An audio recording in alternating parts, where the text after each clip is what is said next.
good morning. Welcome to Trade Live with IG with myself, Rich McDonald, and the big Rondon. Happy to be back, Rich. Feels like I haven't seen you in ages. Need to get the magic back together, the dream team, you know. Where have you been? I was in Sweden for 1 week working from the Stockholm office, and then you were having a couple of vinos with the lads in Milan. A couple of vinos with the lads, with the boys. What's the saying? Distance makes a heart grow fonder. Oh, does it? I don't know. You miss me. More than words can describe, mate. So what were you doing in Sverige then? I was working from the Stockholm office, visiting family, and then I also had a wedding to attend on Midsummer. Ah, on the 21st. On the 21st. Brilliant. And is that like a big thing in Sweden that you get the date of your wedding on the?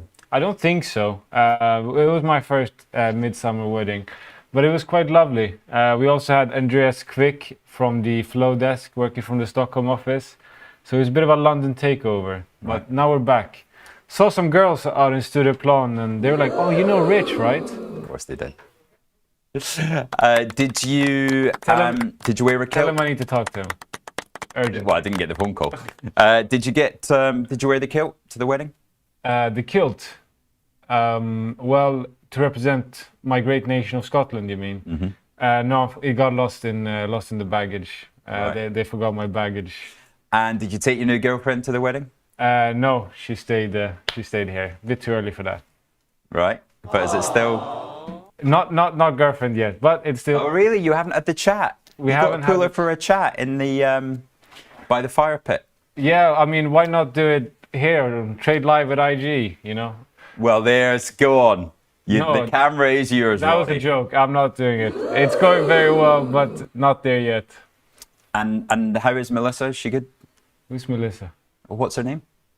I'm not gonna say her name. Not gonna say her name. I thought I was gonna get it there. You cheeky. You're teasing me. Right, let's see what's coming up on today's show. What we got? We got me and Rondog with you through till 8:30 this morning. When, yes, we are ready to chart crypto with Axel Rudolph. The brand new show, which is a little bit like the technical analysis show that he does on the Monday, but it's all about cryptocurrency. Then we'll have a quick go at the All Sessions opening bell, and we got a new guest. Bill Blaine. Double B. It's all about the B's today. It's big. It's beautiful. It's bulge bracket. Nice. We got a bit of BBVA as well. We got, could be a downgrade of UK debt at some point, considering what happened last night.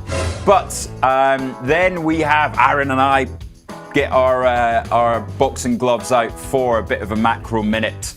Aaron, of course, the slow, long-term investor that never changes the portfolios. I'm going to have a crack at him again. All-time highs. He's like... all-time highs. Time to... Dave Ramsey. Remember, you know that guy? No.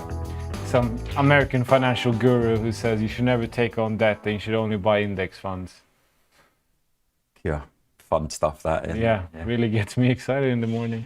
Now we also have an exclusive for you. Yes, I do not think the BBC have this yet. ITV definitely don't. CNBC haven't talked about it this morning. So we are going to give you the opportunity to make some money today. That's coming up in about 10 minutes time. Gonna go, oh no, Phil's gone early. Phil's broken the cardinal rule. Not the first. Oh, he's retracted it. Did anybody get there quick enough? Not the first time for Phil. Who had the chance to front run that there? So go on. Let's. Good morning to you all. Funky Gibbon, Carlo, Parquet 77. Gavin Ackers is in the house. Donny 1. Morning Trader friends. Is Angeline here yet? I think I saw her sneaking around here somewhere, filming some content. Ida Rock, good morning to you. Neil Brewster back. Long time no see, Mr. Brewster. And Boise. So, how are we going to give you the opportunity to make money this morning, Rondog? This is a UK exclusive. 7:30 this morning. You are the first people to get this opportunity. In addition to the ones that they already have every day on our platform, you mean? Yeah, but this is making this. You could be making £1 billion here. £1 billion. £1 billion. With a B. Quite literally, you will be. Go on, let's go to the slide. What's he talking about? I want to do it. I want to partake as well. The Bank of England has given us the responsibility to break this story, people. You can help design the next series of UK banknotes.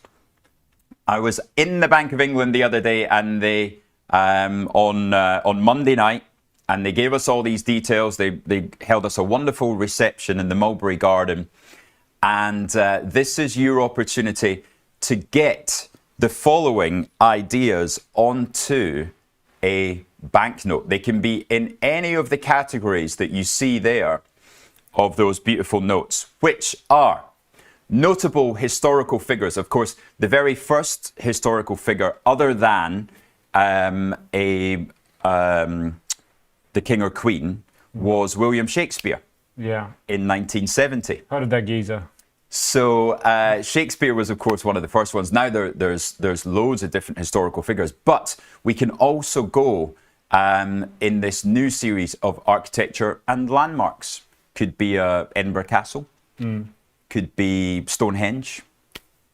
Aberdeen Aberdeen University.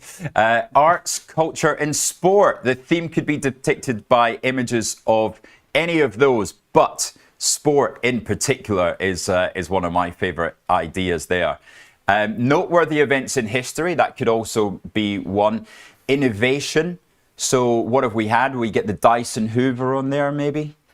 Concorde, is Concorde British, or because we shared it with the French? You know, I think I actually saw a Concorde when I was landing on Heathrow. I think I saw it. I don't know. What year? It like 2 weeks ago. I swear, it looked exactly like it. Taking off, or? No. It was just like, so when you were flying down Heathrow and then you were like passing by the BA sort of warehouses and whatnot. Yeah. I swear to God, it looked like a Concorde. Right, okay. Bringing it back. You heard it here first. Or nature, of course. You've got a lot of beautiful nature up there in Scotland or in Wales or in the around the Cotswolds, Lake District. Not so sure Canary Wharf falls into the nature bucket. But tell us now, what do you want? We've put the link there. That link goes directly to the Bank of England. A wonderful team over there. Victoria, the chief cashier, is waiting for your surveys. Now, guess how much they create and destroy every month in banknotes. Yeah, let's do a poll. How much does the Bank of England create and destroy every month in banknotes? Destroy it as well. They have to destroy the fake ones, all the counterfeits. Right. I wouldn't know anything about that. Do you know who was responsible for the biggest counterfeit operation in history of the UK? No. Tell me, Rich. The Nazis. So 39 to 45, there was a huge counterfeit scheme to destabilize our economy during the war. Yeah, that one will do. So they used to get the POWs. Triggered Rich trauma, PTSD there. Feels like he's 10 like all over again. So the prisoners of war had to sit and make banknotes. Now, do we have an example of such banknotes? Let's see a video of myself in the Bank of England. Oh, yeah. Oi, cheeky. That is real legal tender. That is £2,000 of £50 notes, uncut. Uncut. Yeah. Straight to the homies. But they invited you to Bank of England. Yeah. Blimey. They're just inviting anyone these days, eh? Well, the funny thing is, I want to hear you guys' ideas on what you would like on the banknote. What's your suggestion going to be? Because I've got two. And being Scottish, it's not the one that you would imagine. I'm thinking the best left back to ever play in the Premier League, Andy Robertson, and some Iron Brew. You with me or what? Oh dear. Nobody has a clue who you're talking about. Andy Robertson plays for Liverpool. Current day? Yes, and he's the Scotland captain. This guy's lived in England for too long. We are talking about British history of the last 500 years, and you're coming up with some geezer who plays in the Scotland team at the moment. Well, okay. It's history, son. British history. Yeah, he's the greatest left back in history. So my idea is, of course, that unfortunate moment in 1966 that ruined all our lives, if you're not English, with, is it Bobby Charlton holding the World Cup on the shoulders of all his teammates? That has to be on a banknote. This guy's definitely lived in England for too long. Sellout. I think It's let's coming get home, exactly. Kenny Dalglish. Let's get Kenny Dalglish on one of the notes. Mate, you've got the Kenny. opportunity. 6 things in the whole of the UK are going to go on banknotes, and you think Kenny Dalglish. Kenny Dalglish, Iron Brew. How long have you lived in this country now? I'm Scottish. Have you had to do the exam yet? I have not, but This is why we do a citizenship exam, because this geezer can pull out 2 footballers as part of our history. 2 Scottish footballers, pal. What about a bottle of whiskey? Even if you'd given me that. I don't drink, so. Yeah, we know otherwise. Right, so yeah, let's say fish and chips. Kate Murphy says that's an interesting one. That's certainly part of our culture. I love a wee bit. English breakfast. That would look interesting. Deep fried Mars bar. Now that's Scottish. Do you know Monkey Man might have nailed it there? Doctor Who is a bit of. Who? Or the Beatles. The Beatles I'll support. Okay, so that's one that we can agree on that. The Beatles, yeah. Beatles. Roger Bannister, that moment Roger Bannister crossed the line, that is a big moment in world history. Yeah. That is, we got to be proud of him. Absolutely, yeah. Rich McDonald representing United Kingdom in the Commonwealth Games.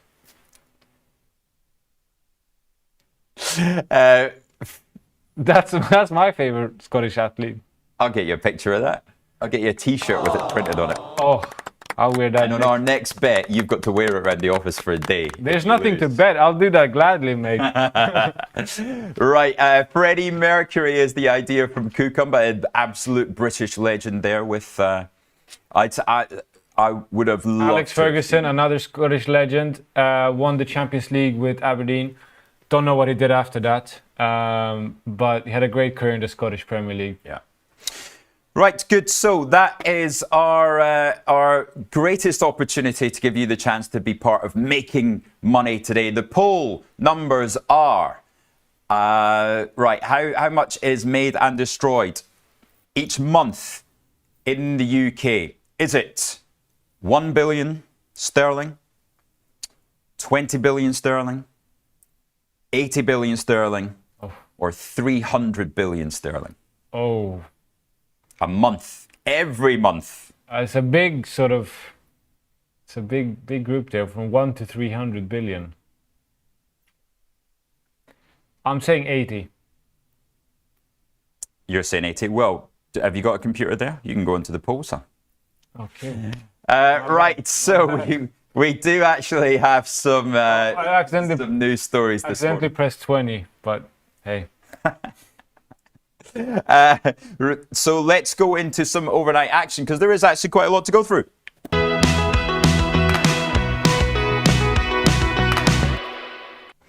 Yeah, we've got a couple of interesting ones there. The old big beautiful bill has passed the Senate. Yeah, it was a tight call, but eventually it got through. The one big beautiful bill.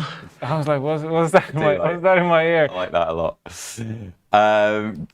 Gavin Acker's spot on. Jonathan Edwards' jump in Gothenburg. In Gothenburg. Did it in Gothenburg. Hey, get that guy on. Get His that guy on. first real breakthrough. That was Second best hit incredible. in Sweden. 1994? Geez, yeah, 1994. Wow. The good old days. I remember it like yesterday, I'm sure. Yeah. Right. Yeah. Beautiful tax bill. One beautiful tax bill. That's right. So it got through, and him. I don't even want to mention his name. Casting the vote, Lance, shall we call him? He managed to get it through. So now it goes back to the House. The House have to go through it. Are they going to let it through in its form? That's why we are trading slightly higher this morning. So, Richard, I know you're a big fiscal hawk, which is very important and good. I share that feature with you, but I'd like to know, what's your opinion as a fiscal hawk? We obviously know this is going to add trillions to the debt, to the national debt of the US. Yeah. What's the short-term effect? What will our traders at home feel? Gold? All that. Yeah. Gold? All that glitters is gold. Well, it has to be, right? Because we just seen the UK have one of the biggest fumbles in political history.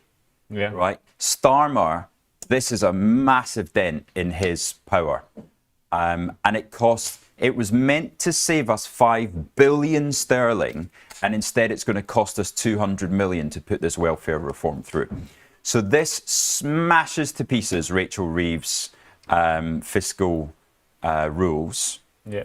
And, you know, I don't know what happens to gilts this morning. We'll find out in 13 minutes. What if I challenge you on the gold and I say, what about the digital gold, which retail clients can now trade on IG crypto? And how do they do that, Rondog? Logging into IG, you can see the IG crypto banner. You'll be able to add an account and you'll be able to get started answering a quiz to show that you're aware of how it works. And once you've learned a little bit about crypto and you're ready to go, you funded your account, you can get started in trading 27 of the most active traded coins in the world. Very interesting. Massive strides forward. Yes. For man. First UK broker to offer. That's pretty exciting, isn't it? You heard it here first.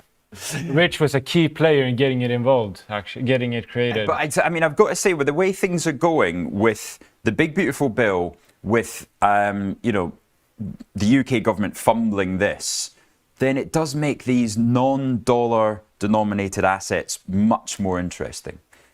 Whether it's crypto, whether it's gold, whether it's whiskey. So let's have a look at the futures this morning. We've got new all-time highs on the S&P, 6,218.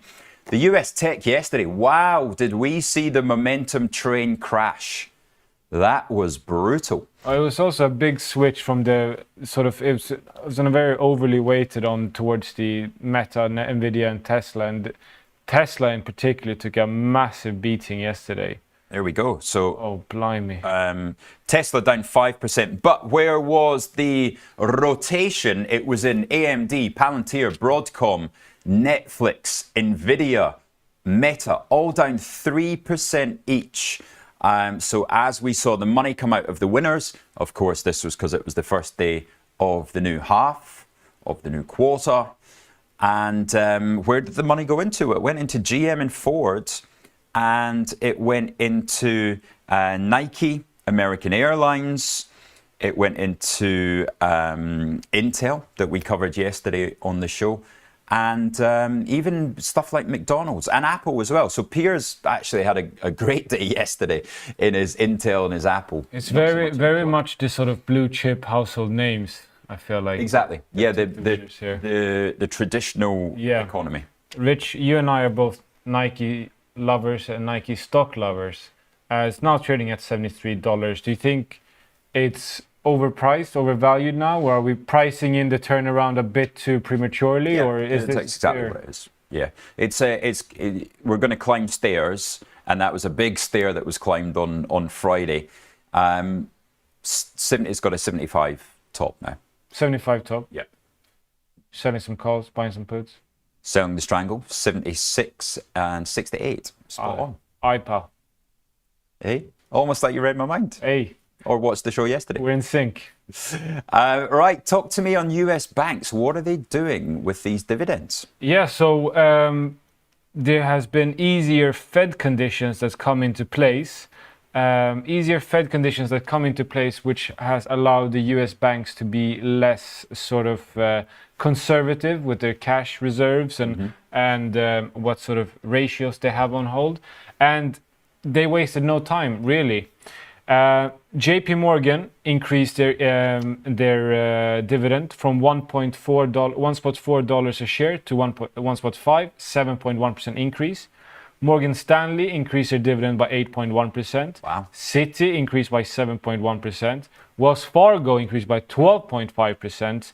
And Bank of America by 7.7%. And to top it all off, to get my boy Rich here all gassed up and excited, JP Morgan authorized a 50 billion share buyback program. $50 billion worth. Yes, sir. American dollars, not Zimbabwean. Don't be confused. That's decent. That is very decent. And the American companies buying back their stock has been a trend this whole year. And it's been one of the key factors, actually, that sort of pushed up the markets to get us to recover from the post-tariffs apocalypse. There's been a constant, steady stream of share buybacks from the big US companies, and it's been the sort of theme across the year, and JP Morgan has followed suit on that. This is actually one I would support. Excellent. Glad to hear it. Hey. Now, who's been watching Wimbledon? Shall we have a little Wimbledon teaser? Oh, get in, pal. Don't tease me too hard, though. It's too early in the morning for that, Rich. Here's your Wimbledon teaser.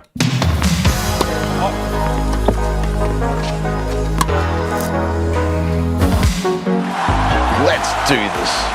Hello, Pat Cash. So guys, I've always been known to be the fastest, the fittest, mentally the toughest, but the cash returns. That's something else. Watch and learn.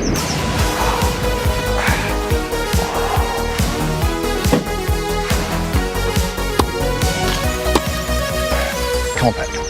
Cash returns, come on.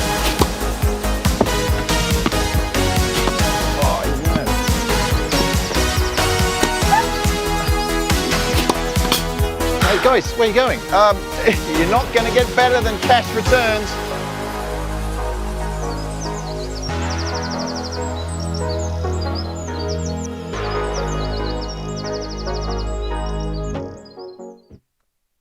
That's right. That is the new campaign from IG. Save our stock market, Ronnie. And fair play to Pat Cash for that. He's a great sport. I really enjoy that advert.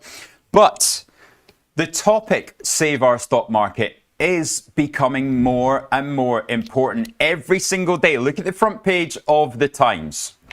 Our biggest company is considering moving its listing to the US. This would be an absolute shocker. So, and the worrying thing is, the stock went up on it. They're celebrating the fact that AstraZeneca would potentially move to the US. Things have to change in this country. 88 companies left the exchange last year. And if we lose our biggest, then you've got questions around if Shell buy BP, then would they move a combined entity to the US as well? You're potentially losing hundreds of billions of market cap. And, you know, this is part of the thinking behind this Save Our Stock Market. The first call is to reduce cash ISAs. In fact, even do away with cash ISAs, Ronnie. Yeah. I don't think cash ISA or any sort of cash savings only is a smart move. You might as well slowly light up your cash and let inflation eat them up. That's why we're all very proud at IG that we're taking the initiative of the SOS, Save Our Stock Market, where you or not you, but your new friends who haven't traded before or don't have an ISA with us can open up and get a basket of UK stocks valued up to £100 as a new client. So how's that working? What do you mean? Like, I don't know. I don't work in marketing, mate. £100 of free stocks. Yeah. Sign me up. Yeah, I don't have an ISA here yet. Hey, there you go. Maybe speak to someone in the PCM team. Someone actually knows what they're talking about, and they can help you out. Have you seen my coverage? Oh, mate. He was on the show yesterday. I should have asked him about it. You should. You should have. Get some representation. So, yeah, that's right. IG are calling for the government to abolish stamp duty, which we would all love. Yeah, the stamp duty done away with. Cash ISAs, which it sounds like they're going to drop to 4,000, potentially releases a huge amount, over 100 billion, possibly as much as 300 billion of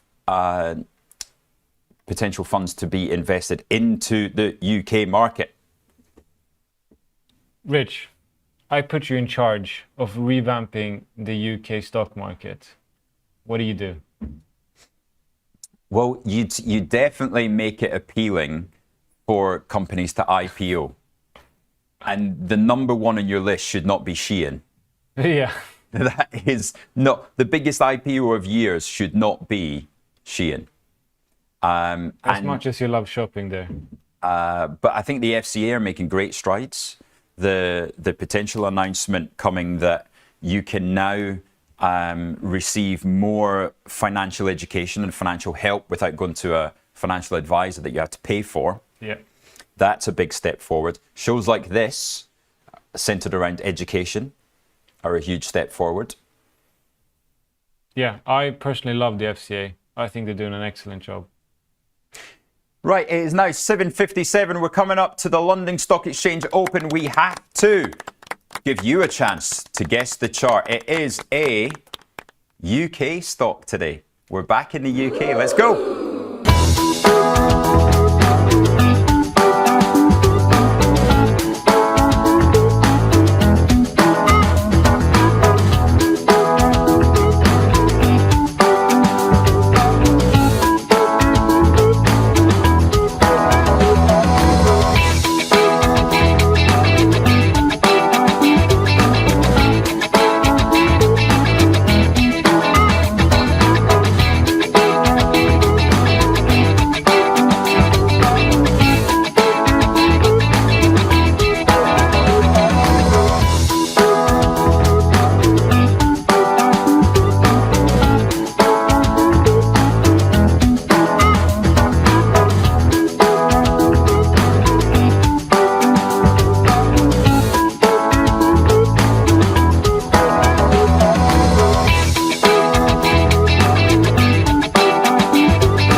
Our good friend Hamish got it there. Hey, go on, Hamish, son. Up the north. Games Workshop it was. Games Workshop. What a stock. Did you see much in that, Ronnie? Actually not. I don't get a lot of clients trading it. It's a shame, isn't it? I've actually never Go placed and grab your bell there, son. I've never placed a trade in it. Oh, Is your earpiece not working today? Hey, is your earpiece not working? It is. It's just so much yappa yappa yappa in it, so I get. Well done, Hamish, on that one. Right, let's see. These stocks are opening. They're opening a little bit slow today, but HSBC up, up and away. Is it time for Lloyd's to break out? 77 pence. You think? I mean, they had a strong resistance level at 74. They broke through that, and they sort of hover around Wonderful. that 74, 78 period level. So I hope for my client's sake, PCD1, which is our team, we have a client who only trade the UK banks. So we hope for his sake that Lloyd's rallies. Well, Barclays up there as well. 335. Barclays ever improving. HSBC 883. NatWest even 506. Well, the banks yesterday had a really, really rough day. I mean, NatWest was dipping below 500 at times. Barclays and Barclays and Lloyds as well. They had a really rough day yesterday, right. So it's a bit of a buying the dip, as one would say. What else are we seeing? We're seeing Rolls-Royce 945. Class. And I'm told there was a lot of chatter going on. So Chris Beecham and I had a little bit of a debate on Monday. Not over Rolls-Royce specifically. I've got absolutely no view on Rolls-Royce as a stock, but I've got a view on whether people should use their historic P&L as a guide whether to buy or sell a stock. Interesting. And what was your take on it? So, for example, if let's say you could own 500 Rolls-Royce shares and have a 45,000 profit, i.e. you got in at £1. Yeah. Or you bought them yesterday at £9.50. Right? But you've banked the profit. Yeah. You've got the profit, but you own 500 shares. Which situation would you take? To have a massive P&L or to have banked the P&L and now own the shares? If I was trading on an IG spread bet, which is completely tax-free, I would bank the profit and then reinvest them. Yeah. What would you do?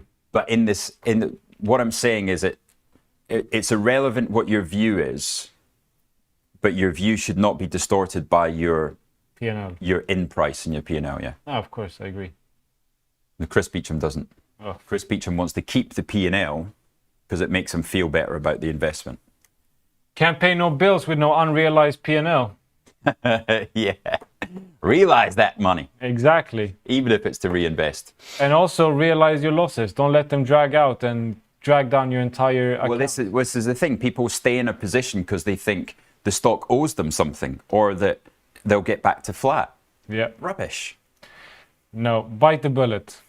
Bite the bullet and make the decision on what the prospects of the stock are, not what your P&L is. Right, next, down 0.5%. Legal & General was downgraded this morning to neutral. That's why it's an underperformer. Marks & Spencer's there, 350. What's jumping out, Ronnie? Come on. Not much, really. I mean, it's not much going on the sort of downside. Nothing that pops out at me. WPP, think it's one of my stocks, sort of. It's my reverse Vodafone. I'm writing that one down to zero. You mentioned it. I didn't mention it. Where is it? Yeah, you gotta scroll down a long way to get to Vodafone. There it is. What does that start with, Ronnie? What does that start with, my friend? International Consolidated Airlines Group, SA, LLC. Yeah. Marks & Spencer. Is that 80 pence? Plus a 2 pence dividend? Sorry, is that one of the best performing stocks of the year, Ronnie? My eyesight's a bit poor this morning. Is that Smith & Nephew you're looking at? Where is that beautiful stock? So let's just have a little look here. Oh, wow, look at that. Exciting. Oh. Now that's a stock I want to own. What happened? Yes, I didn't actually see the fat finger yesterday. That's a bit rubbish, isn't it? There it is then. So Vodafone breaking out, the big, beautiful breakout on Vodafone. Look at that. Where are we from the start of this year? We are 68 pence to 82, 14 pence over, so 20%. Call you broke. Vodafone up 20% this year, Ronnie. Get your nan in. Get your nan in. Get your sister in. Get your girlfriend in. Get You're already in, everyone mate. They've all got it. I hope they So haven't. sorry, up 20%. How's your S&P this year? Is it up 20%? Anyhow, so today is an important day because IG has been given the right to Vodafone is okay. You know what, Rich? What's not okay I'll is bite the Greg, bullet. because you're just chatting rubbish now. I'll bite the bullet. Vodafone has done decent this year. Up 20%. Yeah, Ah. decent. Thanks, mate. Yeah, annualized 40% return. Decent. Yeah. Right. Why is Greg's down 40%? That is painful. That is very painful indeed. So, sorry, that's not the one I was looking for.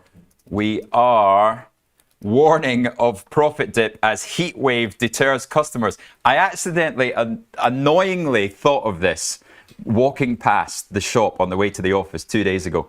Who wants a sausage roll in this heat? I mean, personally, as a proper Brit, I never turn down a sausage roll or a steak bake for breakfast as part of my culture integration into the country. But I very much would agree with you. Piping hot steak bake is not really what you want in the heat. But what I would like is a Magnum ice cream from Unilever. Ah. Unilever's a little bit too diversified. I have done that in the past. Yeah, Rich doesn't like diversity. You heard it here first. Oh, man. That is karma. Right.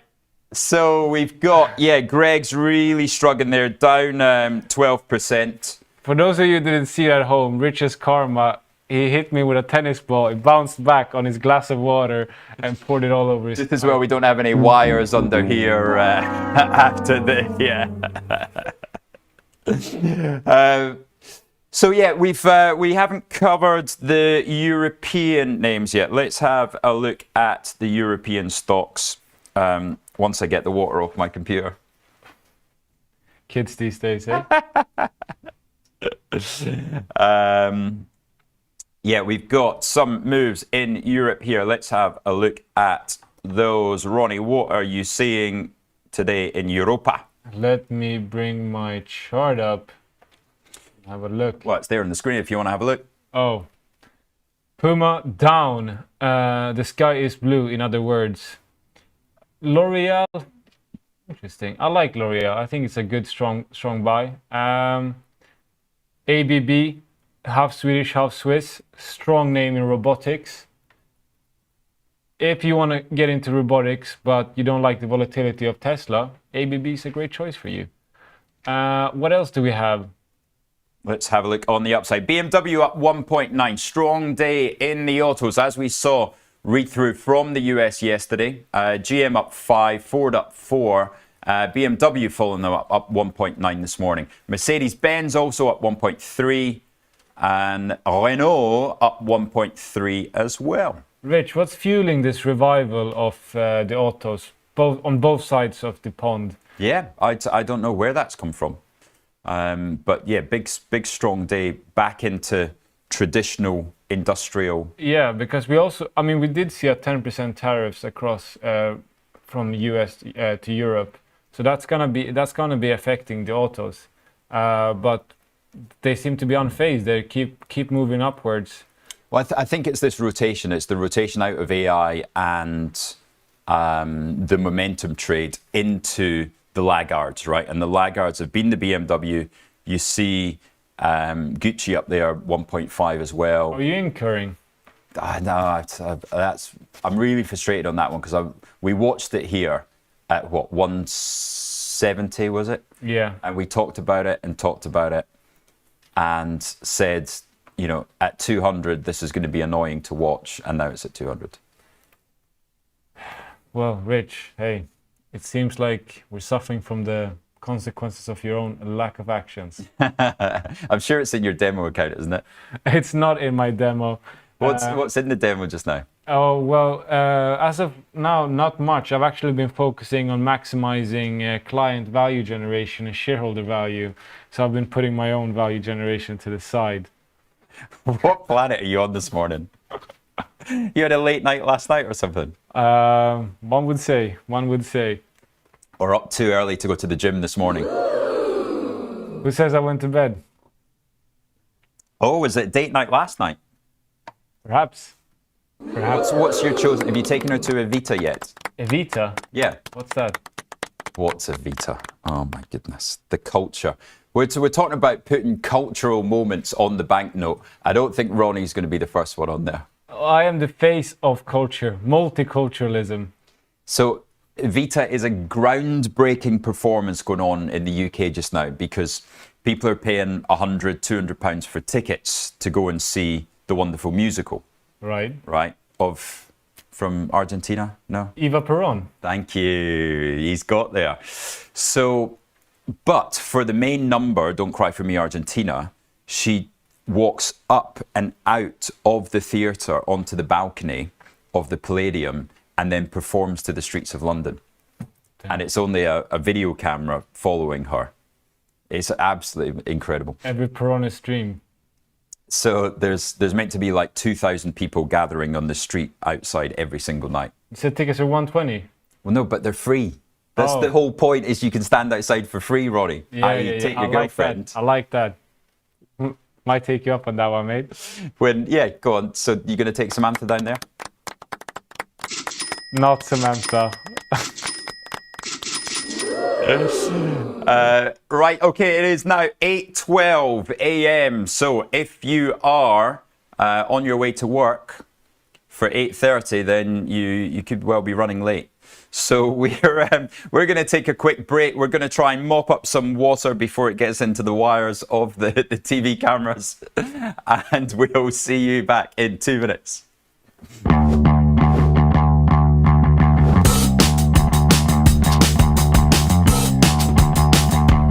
Bring me the next shiny new thing. Bring me the next shiny new thing. Bring me the next shiny new thing. Bring me the next.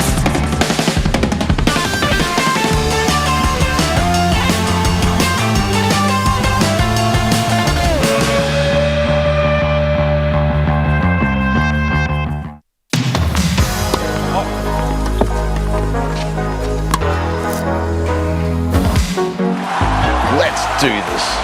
Hello, Pat Cash. So guys, I've always been known to be the fastest, the fittest, mentally the toughest, but the cash returns.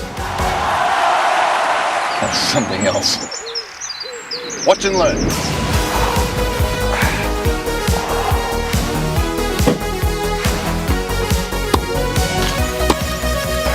Come on, Pat. Cash returns, go.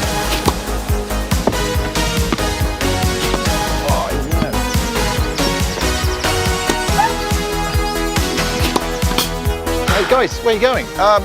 You're not going to get better than cash returns.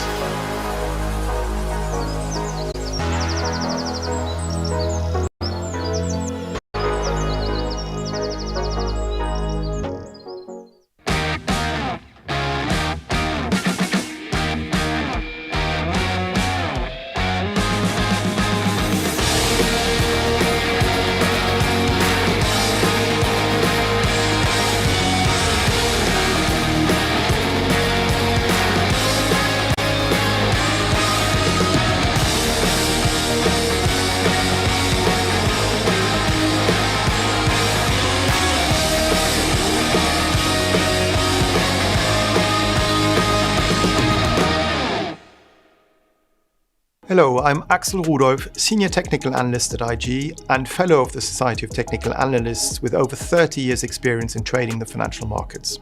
I've been following cryptocurrencies from the very beginning, and with IG's new crypto offering, I can finally share my technical analysis expertise on crypto with you. So join me every Wednesday morning for my new show, Charting Crypto, where I'll be answering your technical analysis questions on all things crypto, live on Trade Live with IG.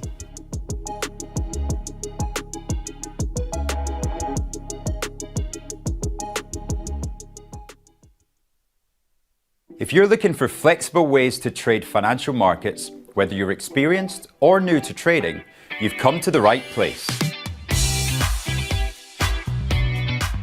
CFDs let you speculate on the price of financial instruments like shares, indices, forex, and commodities without actually owning them. You can benefit from rising and falling prices across 17,000 markets, letting you find the perfect opportunity. So if you think the market's going up, you buy. If you think it's going to go down, you sell. When trading CFDs, you're trading on leverage. Now, leverage lets you trade bigger positions with less money up front. So this increases your profits on your trades, but also remember your losses are also amplified. So be sure to manage your risk. With us, you're not alone. You're part of a wide community of traders that you can learn from. We've got the experts, the tools, and extensive educational resources to help you on your journey. If you're not quite ready to trade CFDs with real money, you can always give it a go on a demo account. Open an account today, join the conversation, and be inspired to make moves.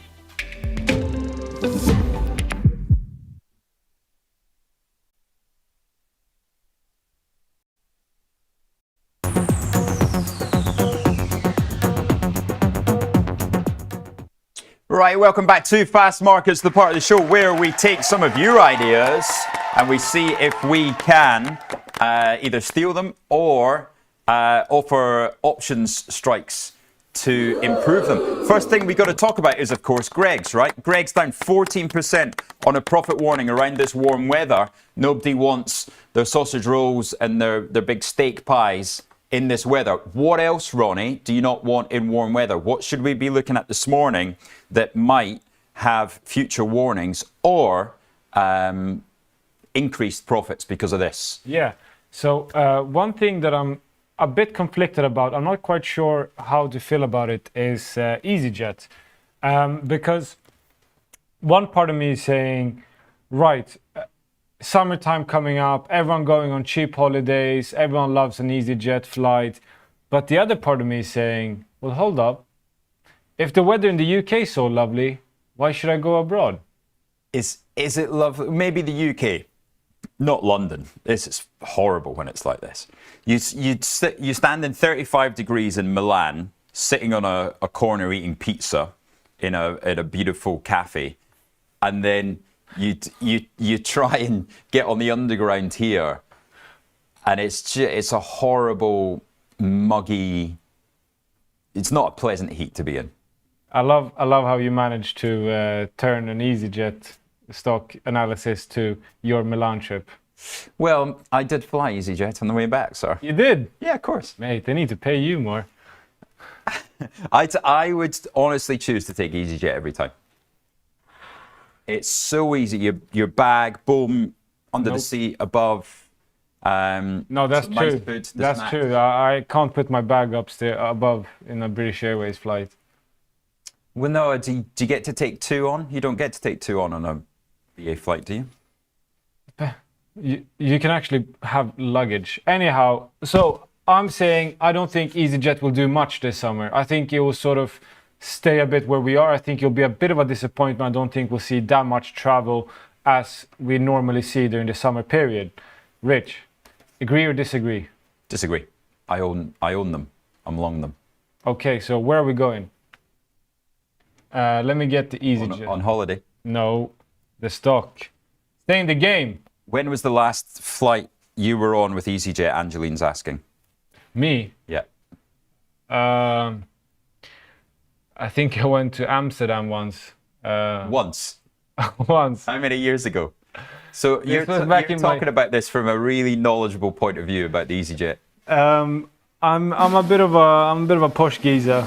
It's only British Airways for me. We've been over this, mate. But EasyJet, let's talk about the stock. Enough about me. Let's talk about EasyJet. Go on then, where are you seeing it? So, I mean, we're now at what, 530-ish? I think we're touching 500 perhaps. 500 and a bounce. Do you want to? That's very messy. Can you not get full screen on your? Oh, is this my? Yeah. Oh, guys. And just hit F11 there, please, Ronnie. F11. Okay, so there's the easy jet.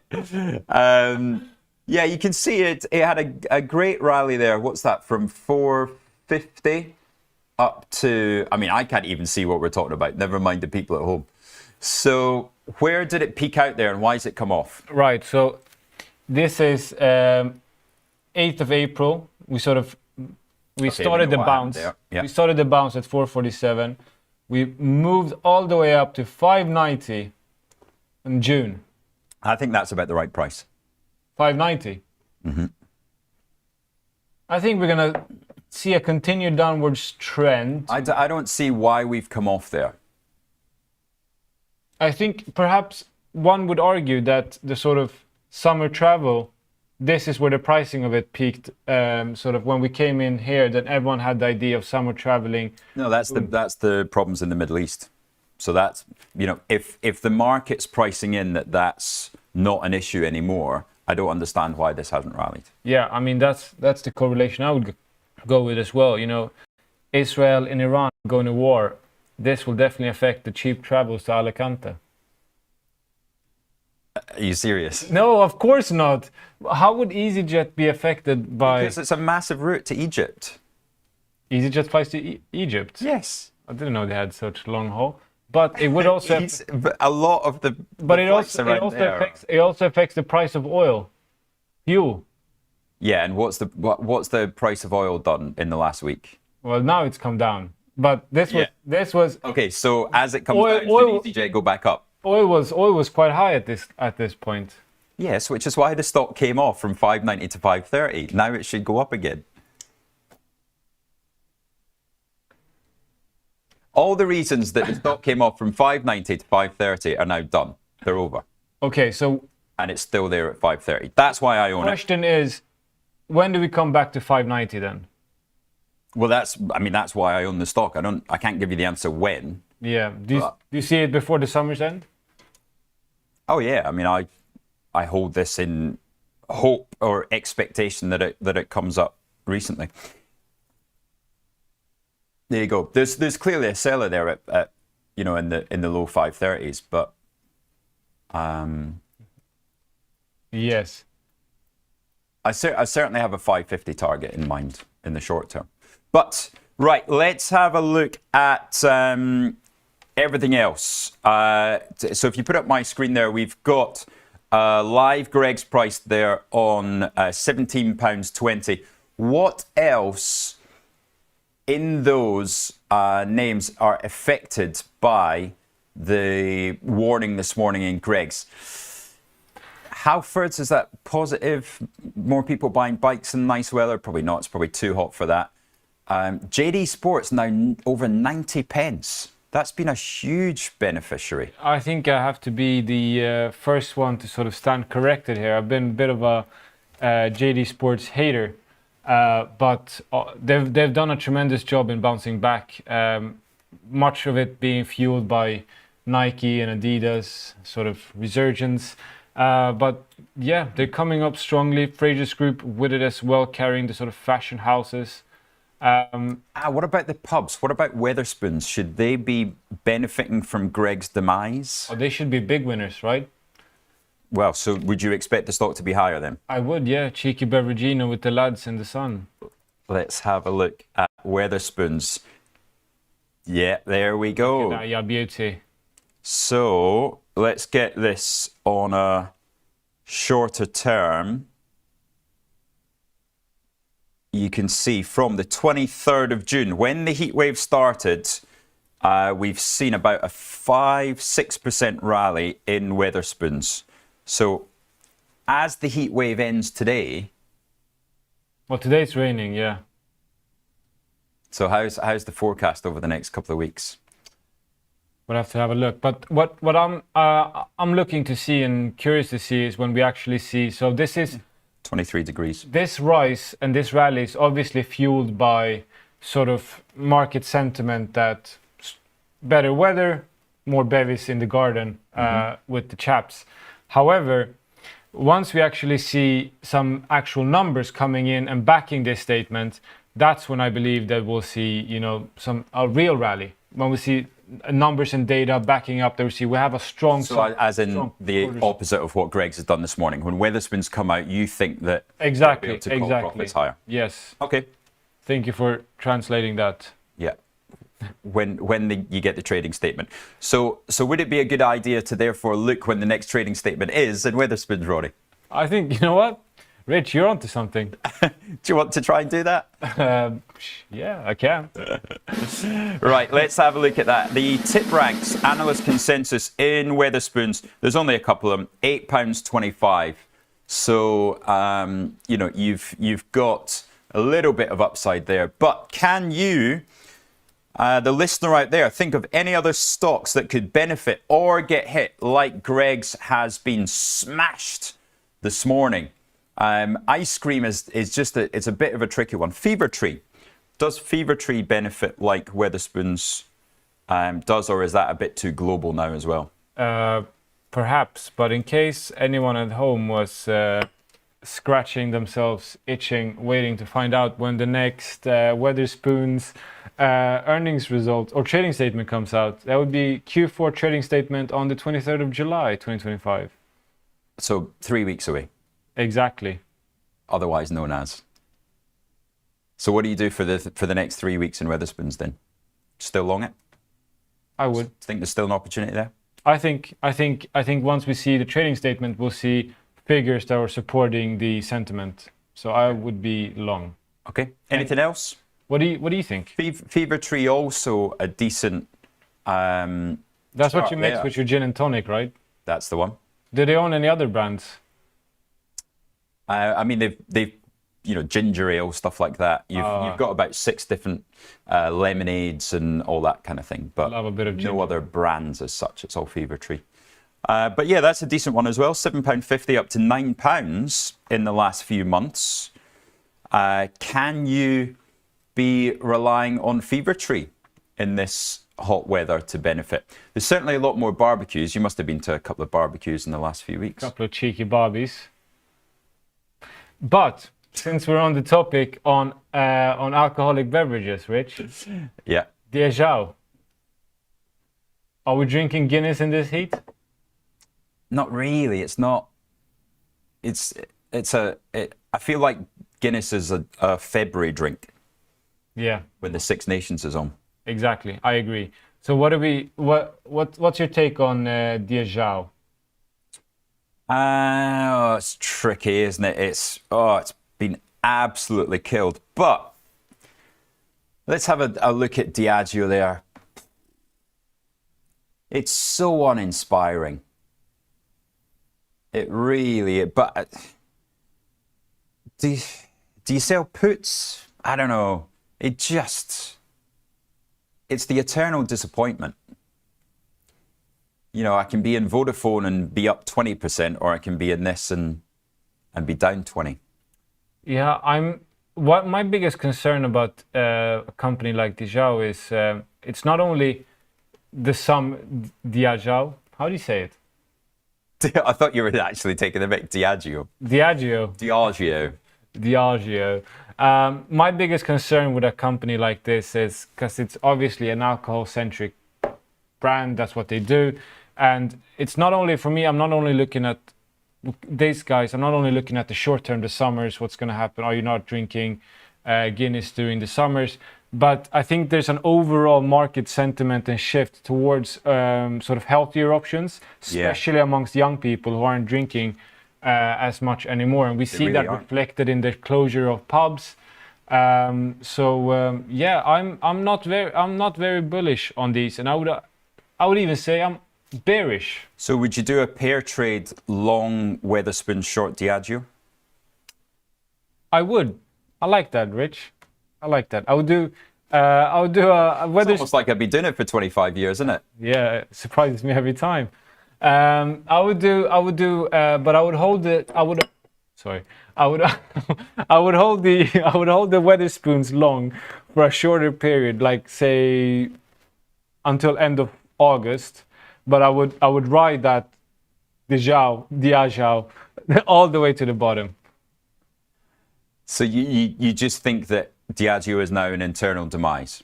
I do think so, yeah. And so what are they going to do about it then? Shut down. Just sell off the assets, give the shareholders the money back. No point. Right, Bigger Biaz, what are your thoughts on the REIT British Land? Nice 6% yield. You know, that is a tough one. I've never been great on the REITs. But Bigger Biaz, I will ask my specialist for you. I had a great analyst back in the day, Steve. His name will come to me, but he was the #1 REIT analyst in the UK, and I was fortunate to work with him at Credit Suisse.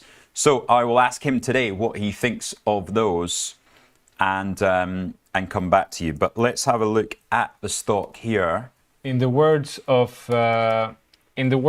Tony Sopranos, buy land. God isn't making any more of it, unless you're in Dubai. Yes, the bit of landfill for you. Right, you also like Glencore, didn't you, this morning? I did like Glencore because it's popping up, and when we were talking about it, and we were talking about it quite some time ago, and you said this is a brilliant price point for Diageo, and it's not, sorry, Glencore.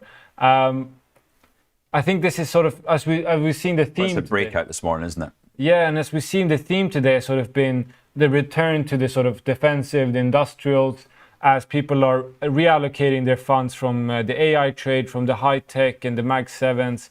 I think Glencore is well positioned to benefit from the increased exposure to EVs and other sort of more defensive allocations. So, well, the analysts certainly agree with you. They're saying 36% upside.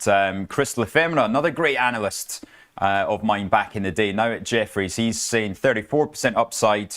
And yeah, even Ephraim as well. Ephraim is an ex-Credit Suisse boy. Ephraim Ravi joined us on the grad scheme, I think. He is the lowest upside there, and that's still giving you 15%.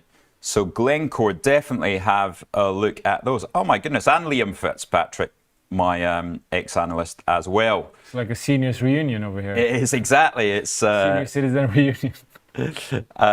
All the mining world are really, Goldman's are the only ones that are sitting on a £3 target stock currently. But it's still a majority and an overall consensus that the stock is undervalued and it has a big upside.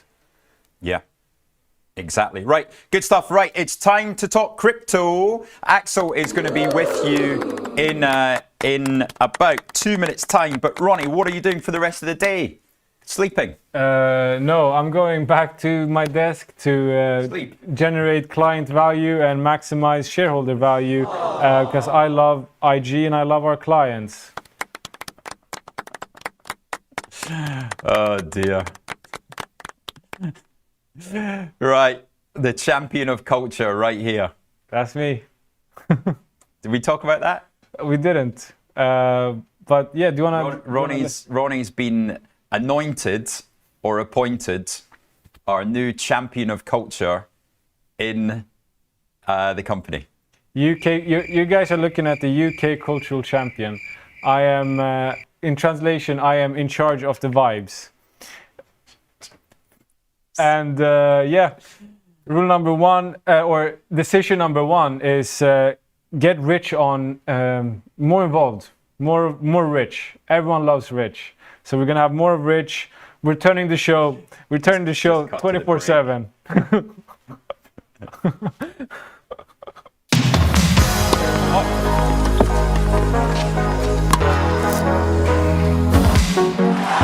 Let's do this. Hello, Pat Cash.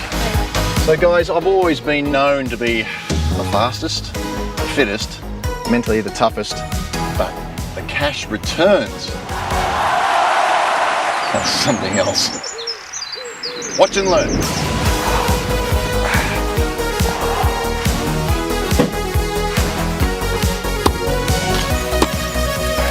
Come on, Pat. Cash returns, come on.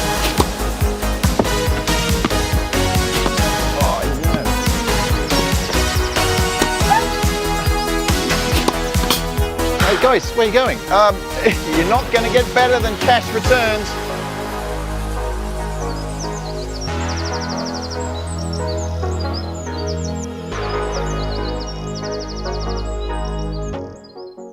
Welcome to the exciting world of options trading.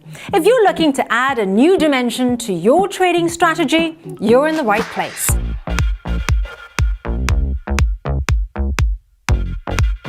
Options trading offers unique benefits that can elevate your investing game.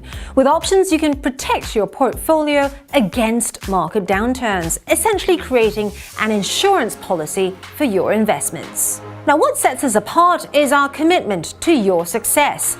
We provide extensive educational content to help you understand options trading inside and out. And with our 24-hour servicing, support is always just a call away. But that's not all. Options also allow you to generate income from your existing positions. Strategies like covered calls let you profit even when your stocks aren't making big moves. Options also shine when the market isn't following a clear direction, whether prices are rising, falling, or staying flat. There's always an option strategy you can use to potentially benefit. Now, we offer two ways to trade options: listed options for US shares, ETFs and futures, and over-the-counter options through spread bets and CFDs. Both types give you the ability to take various market positions. So, ready to explore the potential of options trading?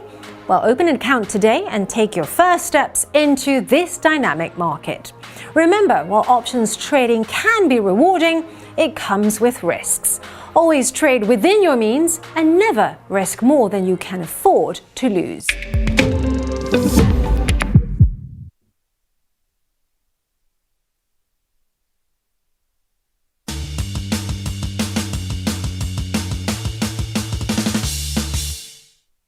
Hello and welcome to Charting Crypto on Wednesday morning. And let's begin by straight away having a look at Bitcoin, which we looked at from a technical perspective last week and the week before, and see whether anything's happened since then. And you can see here that basically we continue to trade sideways. And you may remember that last week I put on a parallel channel on this chart. And I'll show you again how to draw these correctly, because we had a few questions on that, how to correctly draw a trend channel. So if it's pointing down, if it's a downward trending channel, you take the upper resistance lines of the highest point here through the next higher high without any data going through it, and then you connect these up here, and then you move that one parallel down to the lowest point here. And if you have a lower one, then to this one here. So you can see that we continue to trade within this slightly downward sloping channel. Since that has followed the up move we've seen since April, which has been very strong, this is probably just a sort of a flag formation, which if we were to break out of it to the upside, meaning if we were to take out this resistance line here and also Monday's high, which on Bitcoin came in at $108,795, then that would be a valid technical break, which could then take us all the way up towards probably 118,000, 122,000, where I've got a Fibonacci extension target. But we need to see a daily chart close above that downtrend channel and above that last reaction high for this to be the case. Why is that so? Basically, it's a typical chart pattern. You take the distance between, so basically the width of that downtrend channel, and you just project it upwards from that breakout point to give you the next upside target. So that is what Bitcoin looks like at the moment.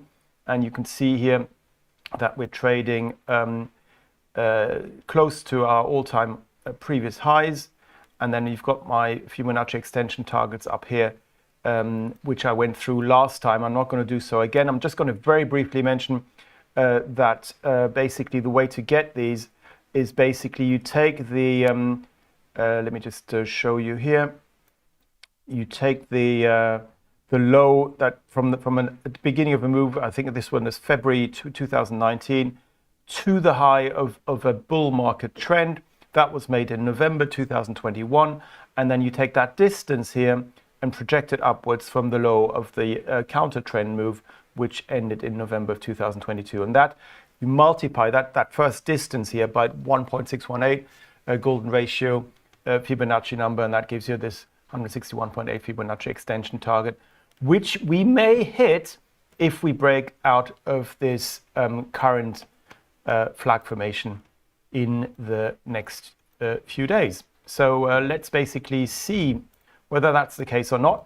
You have to be very careful though with technical analysis, because what a lot of people do is they front run. They think, well, I think it's going to be a flag and therefore it's going to do this and this and that. Don't do that. The market will tell you what it does. Basically just look at the setups, and if you have a setup, then you come up with the targets, etc., and then you can react to that. So that was Bitcoin. Looking more interesting because we're now back towards the upper end of this downward trending channel. Short term, we're retracing lower, but yes, that is a distinct possibility that we could head higher again. But what is really interesting at the moment, I'm going to write a piece on that after this show today. So look out for that on the IG website and also, I believe, on the YouTube channel. And that is to look at XRP. XRP is interesting at the moment. So you can see here that basically we have broken out of our downward trending channel on the 30th of June. So this is the same pattern I just showed you on the Bitcoin chart. So we had an up move, then we had a possible flag, but it's a very long one compared to the up move. So maybe it's not the same sort of pattern, but we've had this break higher. So according to what I just said to you, what we should see is the distance of that channel, that distance here, projected higher from this high here, which should take us probably back towards the $2.70 area, $2.80 area in the days and weeks ahead. What we've also seen is a brief fall through the previous support area here. You can see which went back to the early May lows and also the lows seen in early June. Briefly went through there on the 22nd of June before then rallying again. And this was on the heightened Middle East tensions when the US bombarded the Iranian nuclear sites. And that was on a Sunday. But then you can see on the Monday we had a huge up move take us above that previous support area. And then interestingly enough, and this is why I keep these support zones on my chart, can you see here, basically, we retested that support on Friday, the 27th of June. Can you see that support here? That low was made right within this rectangle, this support area. And then from there onwards, we broke through this downward trending channel. So the puzzle pieces are falling together. So if the analysis is correct, and if the upside target is correct, we would expect XRP to rally in the next few days. What we need to make sure, though, is that we stay for the pattern to remain valid above the last important reaction low. And that low was made on the 22nd of June, as I just said here, at just above 191, just below $191. So basically, as long as we stay above there, we believe that is a valid trend line break. What are the upside targets? Well, first of all, we've got Monday's high. That was made at 232 or so. Then the next higher high was the high here. You can see a cluster of previous highs. So what I do there is I look at where are the previous highs and do they go back in time? Yes, they do. So what we can do here is also draw a rectangle on there and basically see whether that is a potential resistance area going back to these levels. So you can see here what I've done. I've connected up the high from the 28th of April with the low here from the 11th of May with these highs. Actually, I could make it slightly higher here. With these highs going back to 26th of May, 27th of May, then the high here, 11th of June, and then the 16th of June high. So you can see you've got 5 or 6 touching points which, lo and behold, acted as resistance on Monday.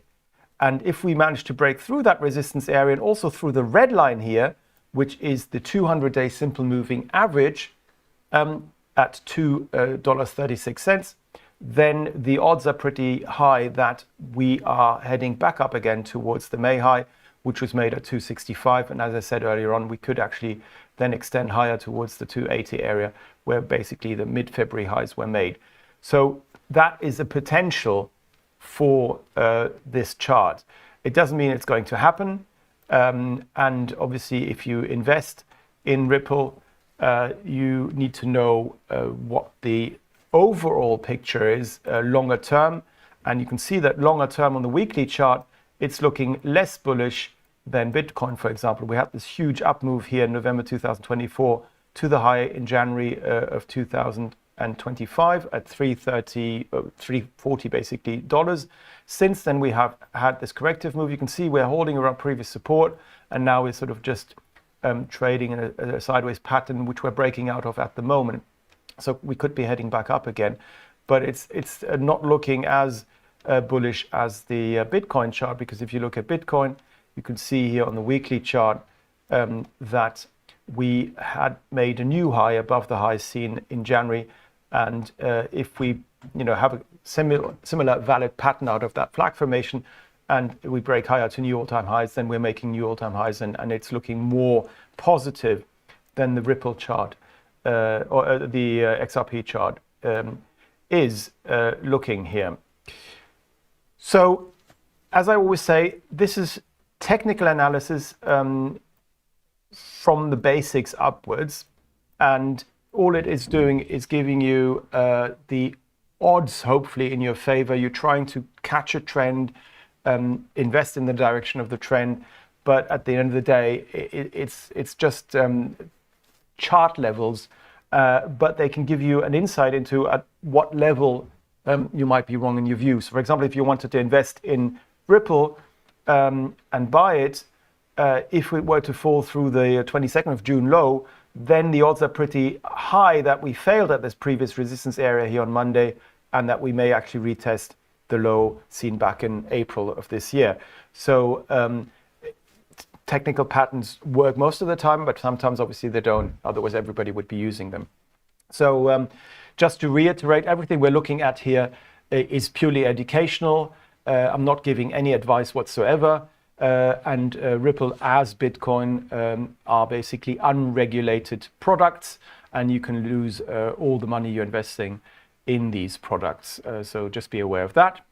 And now I'm also going to look today at Solana because I've had a question on Solana. We've got a similar chart pattern. As you can see here, obviously, a lot of the tokens and cryptocurrencies are aligned, at least from a trend direction, with the largest of them all, with Bitcoin. And you can see here we have a similar pattern to the Bitcoin pattern on Solana. And you can see here what happened, just as the case with XRP was, is that we broke out of our downward sloping trend channel. Here we did so on Sunday, though, a day earlier than on Ripple. And then we got a confirmation on Monday and headed high again. And then since then, we've come off again. Now, what is interesting here is that we are retesting the previous resistance line, which because of inverse polarity now acted as a support line. And you can see here yesterday we held at that previous downtrend channel line, and today the open was also there. So basically we're holding a previous support. Again, the same analysis is true. We had a nice strong up move from April to the high seen back in May at $187.68. Since then, we've seen potentially what is called an A, B, C zigzag correction, an heatwaves zigzag correction down. And as long as we stay above the 22nd of June low here at $126.12, this bullish break here out of the downtrend channel should take us higher by the distance of the channel. That channel distance is about, let's say, probably $32, which would mean that we could rally according to the chart target only to back towards sort of $182 or so, basically taking us back to the May high, which was made at $187.68. So that is a possibility. Now, what I would like to see is obviously strength in the trend. So what that means is we need to also take out the last reaction high, which is the high seen on Monday. If we take out that high, then you can also see we're taking out the high from the 16th of June, we're taking out the high from the 25th of April. All of this acts as resistance at the moment, but a rise above $159.88 would most likely take us not just to the red line here, the 200-day simple moving average here at $166.59, but also to the 11th of June high at $168.34. So those are definite upside targets. A break above there would open the way for us to head back up again towards the May highs. So that is a scenario based on this flag pattern breakout. But there might be another case, which could be a bearish case on Solana, because what we're seeing from the bottom of this 22nd of June low is a ABC or potential ABC Elliott wave zigzag correction to the upside. Now, if that is a correction of this downtrend, then if we were to fall through the low here on the 27th of June, which was made $137.27, then it's more likely that we will go down again towards the June low and continue in our downtrend towards perhaps the April low. So this would be the bearish scenario. But again, if you play it from that side, where's your stop loss? Well, as I just said, if we take out the high seen on Monday, then the odds are pretty high that we are going to go higher. So you could have your stop loss above this Monday 30th of June high, or if you want a wider one, you can have it above the 11th of June high here at $168.34 if you have a bearish view on Solana from a technical perspective. If you have a bullish view and you believe that this is a flag breakout to the upside, then your stop loss, in my opinion, should probably be either here on the 27th of June, $137.27, or more importantly, probably this one here, the 22nd of June at $126.12. So you can see here, whatever scenario you come up with your chart analysis, and sometimes you've got conflicting ones, you know at what point that view is from a technical perspective likely to be incorrect, and therefore you can place your stop losses accordingly. Right, now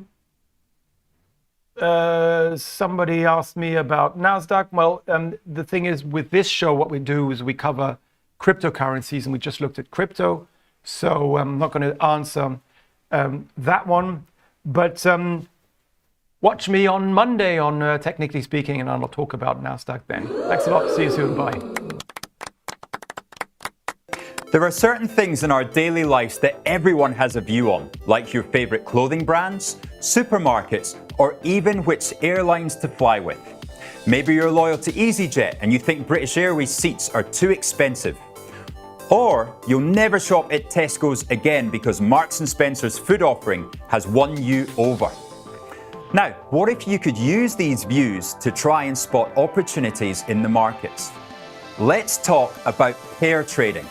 It's a way to trade that focuses on the share price relationship between two similar stocks rather than taking a view on the market as a whole. Here's how it works. Take Nike and Adidas, for example. Now, some people think that Nike has gone out of fashion recently, but maybe you believe in a brand recovery over the medium term. On the other hand, Adidas Samba and Spezial shoes have been incredibly popular recently. But have sales peaked with this trend? As a trader, you could go long on Nike, expecting its share price to rebound over the coming months. Also, alongside that, you could go short on Adidas, expecting it to cool off after its big run in the last 12 months. It all depends on how you would like to express your own personal view on two companies. But keep in mind how quickly trends can shift. Remember when Under Armour rose to popularity fast, along with its share price. But then they spent most of their profits on celebrity partnerships and their share price performance flopped. Now, this doesn't just apply to clothing brands. Think of Tesco's and Sainsbury's in the supermarket space. Two companies that often move together. Now, if one outperforms the other unexpectedly, pair trading could let you capitalize on what could be a short-term difference. Because the beauty of pair trading is that it's market neutral. If the whole market drops, as long as the gap between your chosen pair narrows, you could still see an opportunity. But don't forget, always research why prices are diverging so you're not caught out by unexpected trends or their financial results. Do you want to give pair trading a try? Start simple. Test it out on a demo account first. It's a great way to learn the strategy without taking on real risk. And on IG's platform, you can explore similar trades easily with access to the tools that you need and further education on the IG Academy.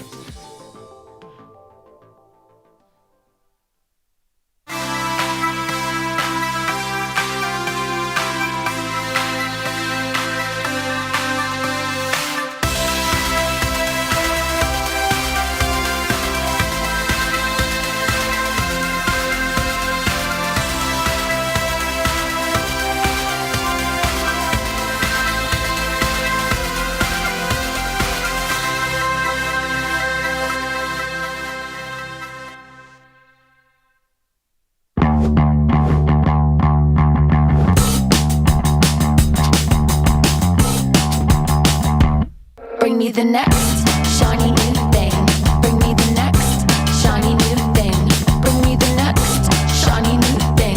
Bring me the next.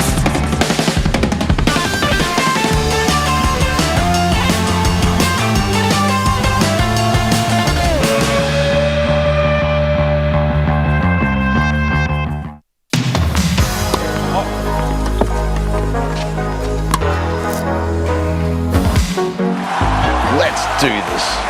Hello, Pat Cash. So guys, I've always been known to be the fastest, the fittest, mentally the toughest, but the cash returns. That's something else. Watch and learn.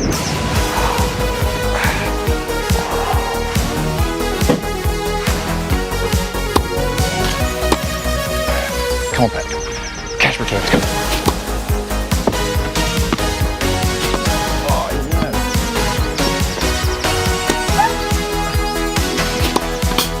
Hey guys, where are you going?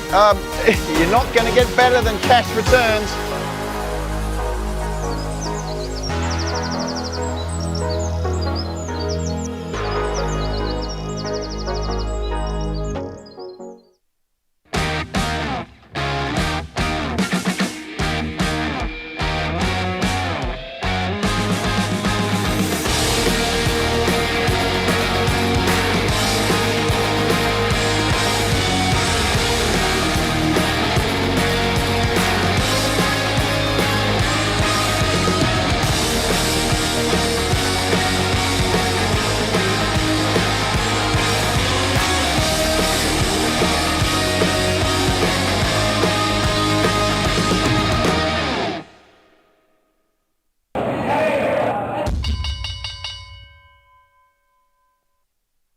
Welcome back, trader friends. We're on the cusp of the all sessions coming up very soon. But before that, we have poll results. That's right. So this morning we are giving you the chance to make some money. That's right. With the Bank of England, we are launching a new consultation on helping them to design the next series of banknotes. That's right. They need you and they need your ideas. Share your views by nominating a theme by the end of this month.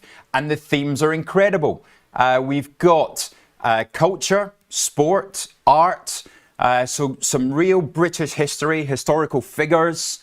Really, you know, they welcome you to think outside the box. The link is in the chat there, and you can go up there and you can nominate an idea. My one is Sir Roger Bannister breaking the 4-minute mile for the first time in history. What would your ideas be, Ange? I'm going to go for a controversial one. Guy Fawkes. Guy Fawkes. There you go. Explosive idea. Or my favorite character of all time. To me, he epitomizes the joy, the pure joy of Great Britain, people. Basil in Fawlty Towers. Yeah, that would be a great one. Basil? Right, so get your ideas in there. The link is in the chat. We want to hear your ideas as well. But now we move on to some all sessions opening. Let's see what is happening on the New York Stock Exchange as that market opens. Angeline's about to open it for the day. Whoa, okay. Ring that bell, Ange. Come on. Come on. Right, let's go. Woo. So after a big rotation yesterday, what are we seeing this morning? Tesla, small bounce. My screen, please, guys. Tesla, small bounce, up 90 basis points. Broadcom, 70. That is at the top of your leaderboard. Netflix, also small bounce. We'll go on to Netflix in a minute because there's an idea in the Times newspaper this morning. They're looking at whether you should buy Netflix or not. And who are the biggest losers of the day? They are United Health Group and also Intel, but really it is a risk on day there because, you know, look at those. There's not much really there. It's really about rotation into some of the better known consumer names that we talked about earlier on with Ronnie. Ronnie, and you were on fire this morning. But also taking a look back at some of the winners there on the board, we're also seeing the likes of some of the EVs come back up. Lucid up 1.5%. And also Moderna. We talked about this with Piers yesterday. Piers, big fan of Moderna, talking about how, you know, actually it's a really easy one to kind of sit on as well because they have basically all the mRNA plays. Yep. And currently, there are not enough competitors in that space just yet. They are coming, yes, but not just yet. And they have a lot of big contracts still in place. Now, if you want to have a look at the ideas from Piers yesterday, they are on our shorts on YouTube. So you can go to YouTube section, look at the shorts, and there is the Apple idea. Apple up 2% yesterday, so he nailed that one. And then also on Intel as well. Now, I did actually get involved in Intel yesterday. So I bought a call structure of the October 23 calls, and I sold the October 38 calls against that, and selling the 19 puts. So that all came together to about 20 cents. I'll show you up on screen later at 9:40 when Aaron and I have a chat. But yes, I am in Intel, not buying the stock, but buying the right to own the stock in October above the 23 level. Did you also clock that we have two people on opposing sides of the Apple trade? Yeah, so just taking a look at the YouTube chat there, we got Bigger Beers and also earlier we had, I think it was Monkey Man saying that they were on opposing sides of the trade. Was it them, Producer Phil? Producer Phil not watching the thread there, but they are Boise says bought Apple 2 days ago. So Boise, yeah, he nailed it actually. He got in a really good. Oof. So just before we go on to the next section, how many banknotes are created and destroyed each month in sterling? The answer, only 10% of you got it. 80 billion sterling worth every single month created and destroyed. Big problem with the old fake notes there. So there's more destroyed than there are created. And when you were there, did they talk about the coins as well? So our pound coins, the reason for the change in shape? Well, no, but I did ask. It was an amazing turnout actually. We had the chief cashier there, Victoria, and then Nick as well. Now, Nick started on the graduate scheme in September 2008. Can you imagine? So he was in the grad scheme as people were rushing in and going, so we've just had to save the UK banking system. Wow. But yeah, welcome to the Bank of England, and you know, good to have you on board. So I put the question to him, are we going to get rid of 1 and 2 pences? And it was actually, they did a consultation with the public back in 2018, and it was a very negative response. But I don't understand why we've still got 1s and 2s. People are scared that everything would be rounded up, but it's rounded up to 5 pence higher. Yeah, and it's rounded up anyway, because did you not notice in Milan, every time anything was, priced at 198 euros or 190, they never give you back the change. So. Oh yeah, of course. Right. I was there trying to utilize all my, all my ironmongery from previous years, because I don't use cash anymore. Boise also made a good point. When was the last time lots of people use, tons of cash? I mean, unless you're flying through Heathrow. No, this 1 in 5 is still cash transaction. It's really interesting. Decreasing though, that trend, around the world. No, they went through the reasons why it'll never drop down to 0. Oh, interesting. What did they say? And there was the feeling of people that they still really like having, whether it's savings at home or whether it's for speculation in their pocket, or certain industries still. Bookmaking, for example. I can tell you that Wardy uses cash for his haircuts. For haircuts? Yeah. There you go. And he likes paying the cleaner with cash as well. Do you pay your cleaner with cash? No, my cleaner went to Harvard. He is a graduate from Harvard. And yeah, so he sends me an invoice every month. Nice. Yeah. Right, time for your interview, I think. Yes, we've got Bill Blaine coming up from Shard Capital and now Windshift Capital. Prior to that, he and Piers used to be in the same room together, on the same floor together. So interesting stuff. He can talk all manner of things, bonds and equities as well. Big on Tesla, Monkey Man. Yeah, Monkey Man wasn't you, it was actually Boise, I remember now.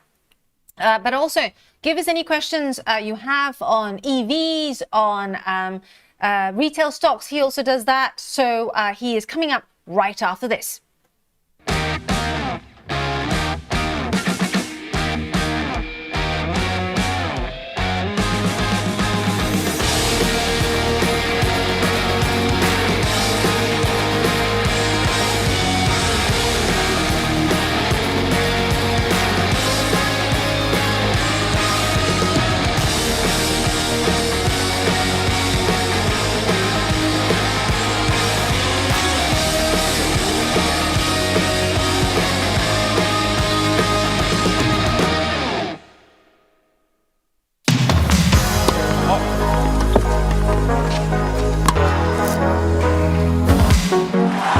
Let's do this.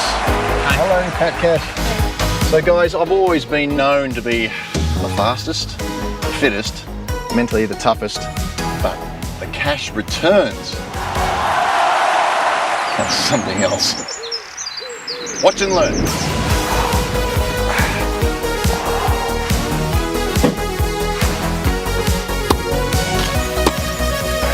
Come on, Pat. Cash returns, go.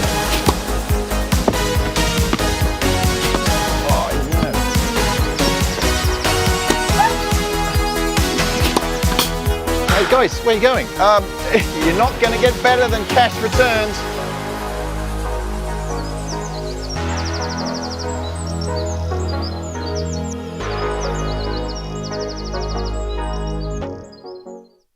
Bring me the next shiny new thing.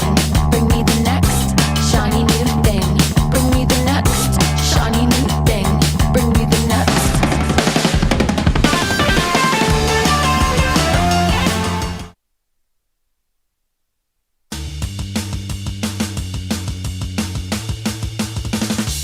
Hey, trader friends, welcome to the show. I am joined by Bill Blaine, principal of Windshift Capital Advisors. Welcome, Bill. How are you? I am just fine and dandy, and great to see you again, Angeline. You are fine and dandy, because look at your camera. I mean, they're looking at your skin. You look so bronze and, holiday ready. Thank you so much for coming back from your amazing holiday to be with us and our trader friends. We've been very excited to see you. Where have you been? I've got a picture. Let's put it up. Right, so my absolute passion is sailing. So I've just been off racing yachts and sailing yachts in Greece with some clients and friends. We went all around the Ionian, visiting lots of islands. Doing, when the wind was blowing, we got some good stuff. That's a picture of, nice. I think that might be Kalamos in the background. but don't quote me on that. But this was the kind of weather we had. I think at this point we were motoring, but generally the day involved a bit of sailing and then great meals in the evening. It's one of the best holidays. Unfortunately, it was only a week because I had to get back to markets. For this show.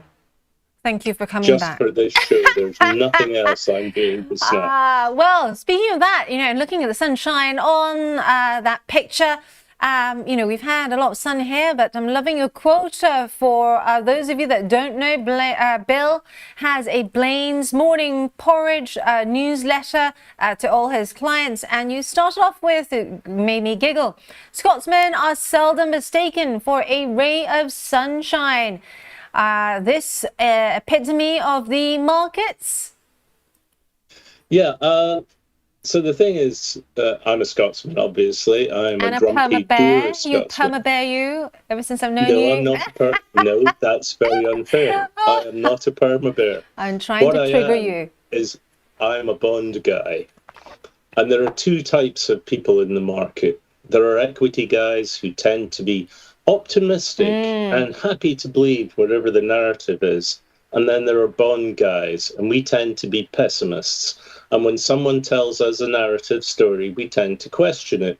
And instead of blithely sucking it all up and believing, we say, well, what about this? What can go wrong? So people mistake our inherent abilities for perma-bearism. But it's not true. I mean, what we do is take a more measured approach to finance, and we tend to question anything that sounds unlikely. And I tell you what, I'm watching the markets just now, and I am seeing so many unlikely things. I summed it up in my morning comment this morning, the morning porridge, as markets are unsurpassed in their ability to believe multiple implausible things before breakfast. Okay, I admit I'm ripping off Lewis Carroll, Alice in Wonderland there, but that's the way the markets look for me. Yeah. And what worries me is the way that markets are priced for a kind of perfection. Yes. And when that happens, that's when you've got to be increasingly negative. So do we have a duration here? I'm just popping up the US 500, the S&P 500 here, otherwise known as the US 500 on the IG platform. And as you say, price of perfection. I mean, look at those green candles recently as well. And all this amid a lot of uncertainties out there, right? So we got the trade tariffs. We also got, we had the concerns over bonds recently, the bond vigilantes, which seem to have died down. The fact that the big, beautiful bill, I mean, that's going to add some 3.3 trillion. What is it going to take, Bill, to upset the apple cart? These are absolutely fantastic questions, because at the moment, the market seems to have taken, the market's negativity has taken a bit of a knock, because 3 months ago when the tariff noise started with, was April the 2nd, we expected all kinds of immediate knock-on effects on supply chains, massive sudden goods inflation in the US, and literally it just hasn't happened. We have seen things going on in the background. We've seen labour markets get much tighter because of the activities of ICE. We've seen supply chain issues starting to emerge. A lot of it has been internally borne by companies, so it hasn't hit the real economy yet. And so the immediate threat of a recession or even stagflation has kind of fallen back. And that means that people have become complacent again. Now, this chart you're showing just now of what the stock market is doing, is absolutely fascinating, because if you're to take that chart back to a similar period in history, 2008, which you were mentioning earlier, the collapse of Lehman, if you take a look at how much the US stock market has risen, you see, look how flat that, to look at the charts now, you really need a different kind of index. If you look where markets were at the collapse of Lehman, they've expanded, 4 or 5 times the value. But the economy has actually only grown by about 100%. It's effectively doubled. And the value of the stock market has gone up 4 or 5 times. Now, But this is Surely what the we were stock talking about, market- Bill. You know, the whole, market seem addicted, and politicians to a certain extent now that, nothing can go wrong because then they have the helicopter money, right? We've seen this over and over again. Well, that was what fueled the enormous rise in the value of all financial assets, including bonds, but mainly stocks. It was cheap money and zero interest rates, where you have the base rate in society, the risk-free rate as we call it, is set by the government bond yield. And if that is too low, it pushes up the price, diminishing the yield of every other asset. And that's why the stock markets, to my mind, are still overvalued today. And that's why we see such ridiculous valuations. And if interest rates are too low, historically what we've seen is it fuels all kind of speculation. And I look back and I giggle about the last 15 years, the number of crazy things, if it's non-fungible tokens, meme coins. And I'm giggling there with you because Doge 2008, coins. where were we? We were on the phone and I was there going, I'm seeing people come out of Lehman right opposite my office with boxes. And lots of those people that we know as well, kind of like talking to us over the phone going, and don't know what is happening, but everyone's taking stuff from the Lehman cafeteria and trying to get stuff out of, even the vending machines, because no one knows if they're ever going to be paid what they're owed. And then, the Northern Rock scenario. Yeah, yet again, myself, David Buick, and all those. That's when I realised it was looking out the window. Yeah. It was looking out the window of the office that we just set up. We were trying to set up a hedge fund at the time. And I'm looking out the office, which just happened to be next to Northern Rock. And I saw the queues and I went, gentlemen, we're going to have to change from being a hedge fund, credit leverage hedge fund, and become brokers, which is what we did. Wow. And I remember the day before Lehman's selling them back some of their own debt because it made sense for them to buy their own debt back at pennies on the pound or cents on the dollar because it would increase their capital base. Of course, it was far too late, and we were getting clients out. And that was the story of the crisis. But since then, the story has been a tremendous rise in the value of financial assets. And that's another reason, as a bond guy, I look and say to myself, some of this looks unsustainable. And today I'm thinking the same thing. Because we don't just have record stock market valuations in the US, but we also have incredibly tight spreads in the bond market. And in the bond market, there is always truth. Right, we have. I'm going to stop you there because we have a really, really good question from Julian, who's one of our clients and also a very loyal Trade Live with IG. Viewers here. Julian asking you, Bill, will the bond market cause the UK government a problem? This is the UK. I'm less concerned about the gilts market, that's UK government bonds, than I am about the effect of the big beautiful bill on the US Treasury market, because there are a whole series of things going on in treasuries that could have a more dramatic effect. But for the gilts market, I'm going to go against the grain here. I am not going to call Labour incompetent, which is what most people seem to do. I just think they're not being imaginative enough in the way they could have used the bond market to finance the much-needed reform of the UK economy that's needed. Yes, I know that Liz Truss destroyed the bond market with her unfunded things because she was like a whirlwind. But I think if Labour, which came in, just 363 days ago, if they'd come in with a measured series of packages, this is why we're going to buy more money, the bond market would have accepted it. Today, Labour's in a different place. They do not look as competent as they could have been. I am loving this chart you just put up. One of my favourite website pages, the US debt clock.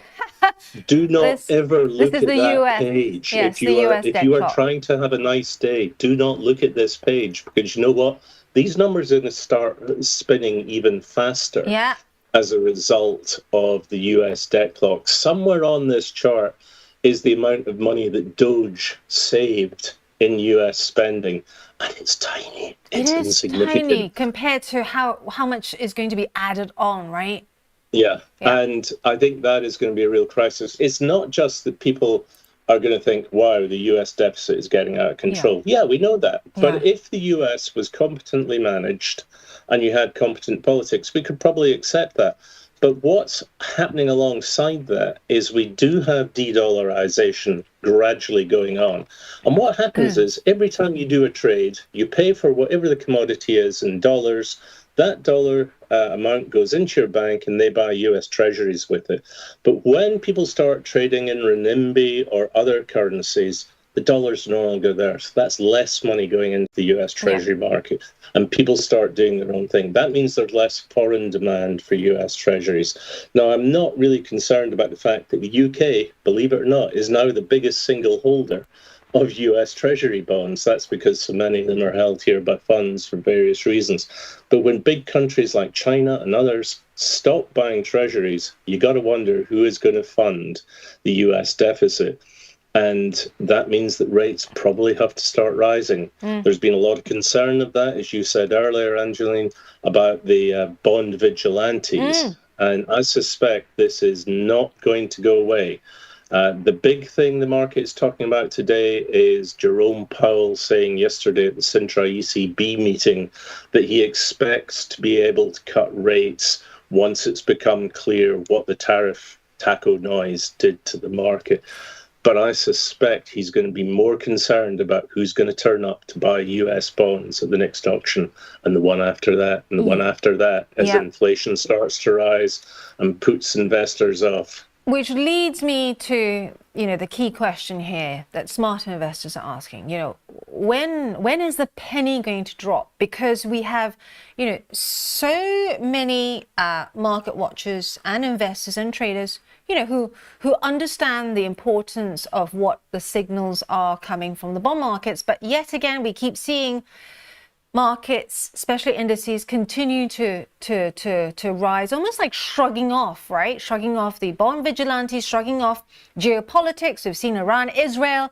Are we in a space where actually we are going to see this sort of slow melt up continue because all this taco tariff confusion, what it just means is we end up getting data that shows that inflation, this huge inflation wave that we're looking at, didn't actually become as big a problem as expected. Are we going to see that because we have all the uncertainty, which means that companies are not hiring because, how can any CEO, CFO deal with, tweets that change the markets overnight? And so all this holding back of hiring, plus cost cutting due to uncertainties, plus AI means that corporate profits are actually going to be better, not worse, right? And so all this together, does that mean that's going to support this continued melt up? Okay, these are all very good points. And I think, we could discuss each one. We probably don't have time. But let me give you a very quick overview of an answer to that. And the first is there's a massive difference between investing and trading. Trading is the art of reading the mood of the market. And at the moment, the mood of the market is very reactive to any positive or negative noise. And at the moment, it's very positive. So the market is going up. And if you're a smart trader, you are following that mood and you're going with the sentiment and you buy and sell on that basis. Now, I do that myself. I have a couple of big shorts in the market just now, but otherwise, it's really looking to trade what the market is thinking and its sentiment. That's a massive difference from being an investor. An investor is looking at the long term. It's looking at all these factors that you've just been quoting and say, what is the most likely outcome? What is my knowledge of what markets are done in the past and how they are likely to react? So what ideas am I saying put in front of me that make long-term sense? Now, a great one to talk about there is AI. From a trading perspective, this is going to change the world. This is going to make the world completely different. This is going to generate massive profits. From an investment perspective, it's look for the right name to invest in. Which one at the end of the day is going to be the one that survives, and which are going to be the pets.com of that market. 25 years ago, we had the .com crash. And we're likely to see the same thing happen in AI and whatever the next thing in tech is. These things, that's the difference between being a trader and being an investor. And at the moment, it's very easy to be a trader by playing the market sentiment. But at some point, you've got to make the call, when do I get out? I have a whole series of market mantras, which I'll be delighted to send to you guys to post on the website if you want.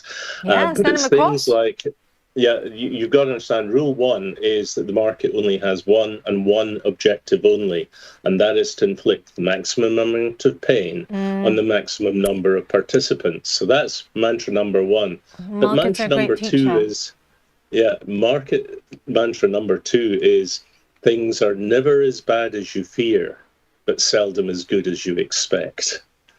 And it's the trick is to play right in the middle of both of these. Yeah, that's true, right? Because you can't ever call the top and you can't really call the bottom. No one's... It's better to get out and miss the last 5% of a rally than catch the first 20% of a crash. Yeah. And also, don't forget, on the IG platform, you can have, I always tell everyone this, it's free, it's not, there's no charge. Make sure you have your stops and your take profits, because that's really easy to use. And in times of great volatility, you can also put in a guaranteed stop.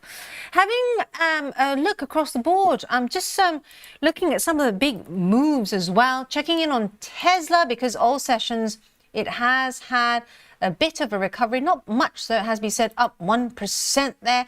After, in the previous session, it was down more than 3.5%. What do you think of Tesla, Bill?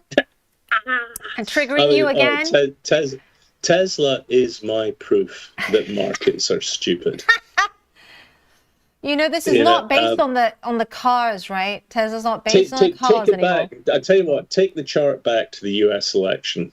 Okay. Let's run from the US election. Yeah. I can't see the bar. You know, you just keep talking. I'll run it back. Musk is.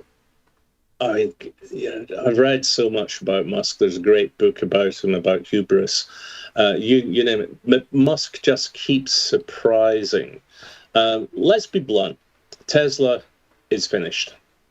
They are no longer making the best cars. They are not selling the best cars for multiple reasons. The Chinese have longer ranges. They're faster charging. They've taken the lead in technology. They are not about selling batteries because they buy their batteries from China. They're not about robo-taxis because I think they have 12 of them and one of them's been puked in already in Austin, Texas. Yeah. Waymo have thousands of them. So they don't lead robo-taxis. They aren't going to be the guys that make robots. Yeah, and that's totally right, because I'm going to show you a quick video. Terence, quickly, can you hit up the Xpeng? So I drove the Xpeng last Saturday. No one was hurt or killed in this process. That is me driving with my thumb, and no one is in that car. I am outside, and it parks itself. I can tell you that this is a direct competitor to the Model Y. I've driven all of the Teslas as well. That's my kid saying we're going to die, but no one was hurt, I promise you. But the build quality and also the Xpeng supersedes. I mean, it's better. It's got all the bells and whistles, whereas Tesla wants to charge you, additional 1,000 for any single thing that you want to add on. So you're totally right there, Bill. It's completely different ballgame. I've got to say, I'll take the car that was parked next to it, the Defender. The new Defender. But just very quickly, we've got Rich next to me. Bill, meet Rich McDonald. Rich, hi, this Rich. is Bill Blaine from Windshift. How are you, Bill? I never missed the chance of speaking to a fellow dour Scot. Yeah, great to meet you.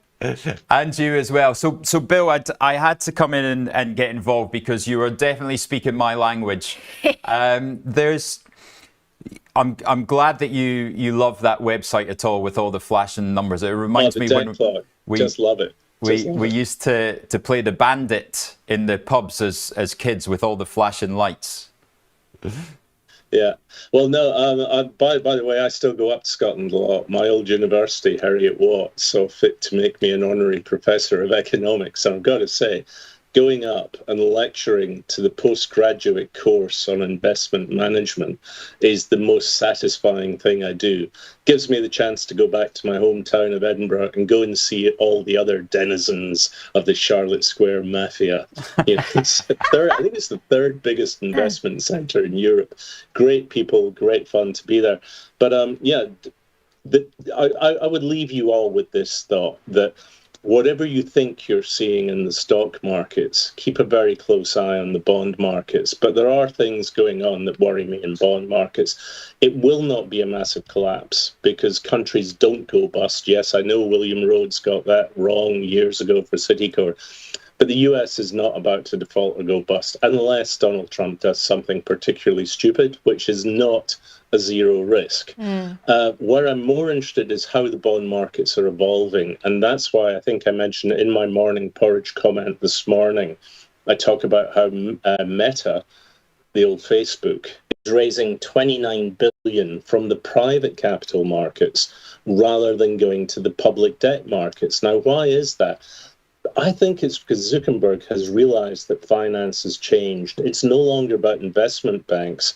It's about this coterie of hedge funds and private credit providers who now have so much money that it's easier to activate finance from them than to go to the public markets. Now, jokingly this morning, I called that group the Dark Enlightenment. And that's because I was reading about how Peter Thiel is backing a new Silicon Valley bank, which is going to call Erebor, which is the name of the mountain from The Hobbit, because everything that Peter Thiel does is Lord of the Rings related. I'm a great Lord of the Rings fan, but you know, when Peter Thiel launches his own bank to finance big tech, I've got to say, let us not be coy about this. Let's call it the Dark Enlightenment of tech billionaires, hedge fund managers, and Peter Thiel going, yes, come to me, my preciouses. It's very funny, Bill, because I was stuck in New Zealand in a beautiful little town called Queenstown for 2 years over COVID, and it's this kind of the rolling hills. It's very like Scotland. In fact, they've got their own Ben Lomond. And but New Zealand is Scotland version 2.2. And they filmed a lot. It really is. And of course, they landed there and they called most of the stuff Scottish names. But there is one house up on the hill, and it's been only built in the last 10 years, and it sticks out like a sore thumb. And guess who owns it? Peter Thiel. It's a secret hideaway, and it looks like a Bond villain house. And I spoke to some of the... Does it have a big revolving eyeball? Like the Eye of Sauron. Exactly. Honestly, it's right out of a Bond movie. And but it's interesting that you're talking about those private markets, because they're becoming more and more important in real estate, in the private equity. Do you think that if liquidity moves away from public markets and from US treasuries, does there have to be an end game where it moves back and it comes into to save government funding? That's a really interesting long-term question. At the moment, what's happening is so much money is getting pumped into the alternative asset space, whether that's private equity, which is no longer working the way it did because people are struggling to exit from private equity investments. Yeah. The real area of interest to me is private credit. Now, that's what I do for a day job. I write the morning porridge from 6 o'clock in the morning because I always get up early ever since I was a wee boy doing a paper round in Edinburgh and then stacking shelves. Yeah. And then I write my morning porridge, and then my day job is in the alternative asset market where I'm raising company financings exactly as you describe in everything from aviation to real estate. Now, all the money is starting to flow into these private credit funds because retail investors are now finally getting the opportunity to invest in them. That means they control enormous investment power. And it certainly makes sense for people like Mark Zuckerberg to align himself with these firms in order to get access to cheat money. It's exactly the same way that 200 years ago I would have gone to Barclays or NatWest, 100 years ago, I mean, to Barclays, NatWest, had a good relationship with the bank manager to make sure I could always get cash. 20 years, I mean, I've been in the markets for 40 years. I started off at Morgan Stanley, ended up Bear Stearns, HSBC. And in those days, it was all about relationships. Who could we lend money today? So, Bill, Today, based if you're a smart on business, this, are we going you to see have a relationship more and more with products these out funds. there that, you know, most retail investors would not be able to get their hands on, but more like, you know, I've been seeing the announcement of GPU bonds, for example, right? This is what really worries me today, Angeline, is that if you run one of these big funds, you're going to keep the best assets. You're going to cherry pick the best assets to hold yourself. Then you sell the other assets to your institutional buddies. And at the end of the day, because there's a lack of transparency in these markets, you're going to sell the least performing assets to retail, because historically that is what always happens. It's retail investors. So I know you have a large number of retail viewers and subscribers. They have to be very careful about how this is going. If you borrow money in the public debt markets, you have to do all kinds of things and demonstrate all kinds of numbers and publish all your results. You can do the same thing in the private credit markets with none of that pain and anguish.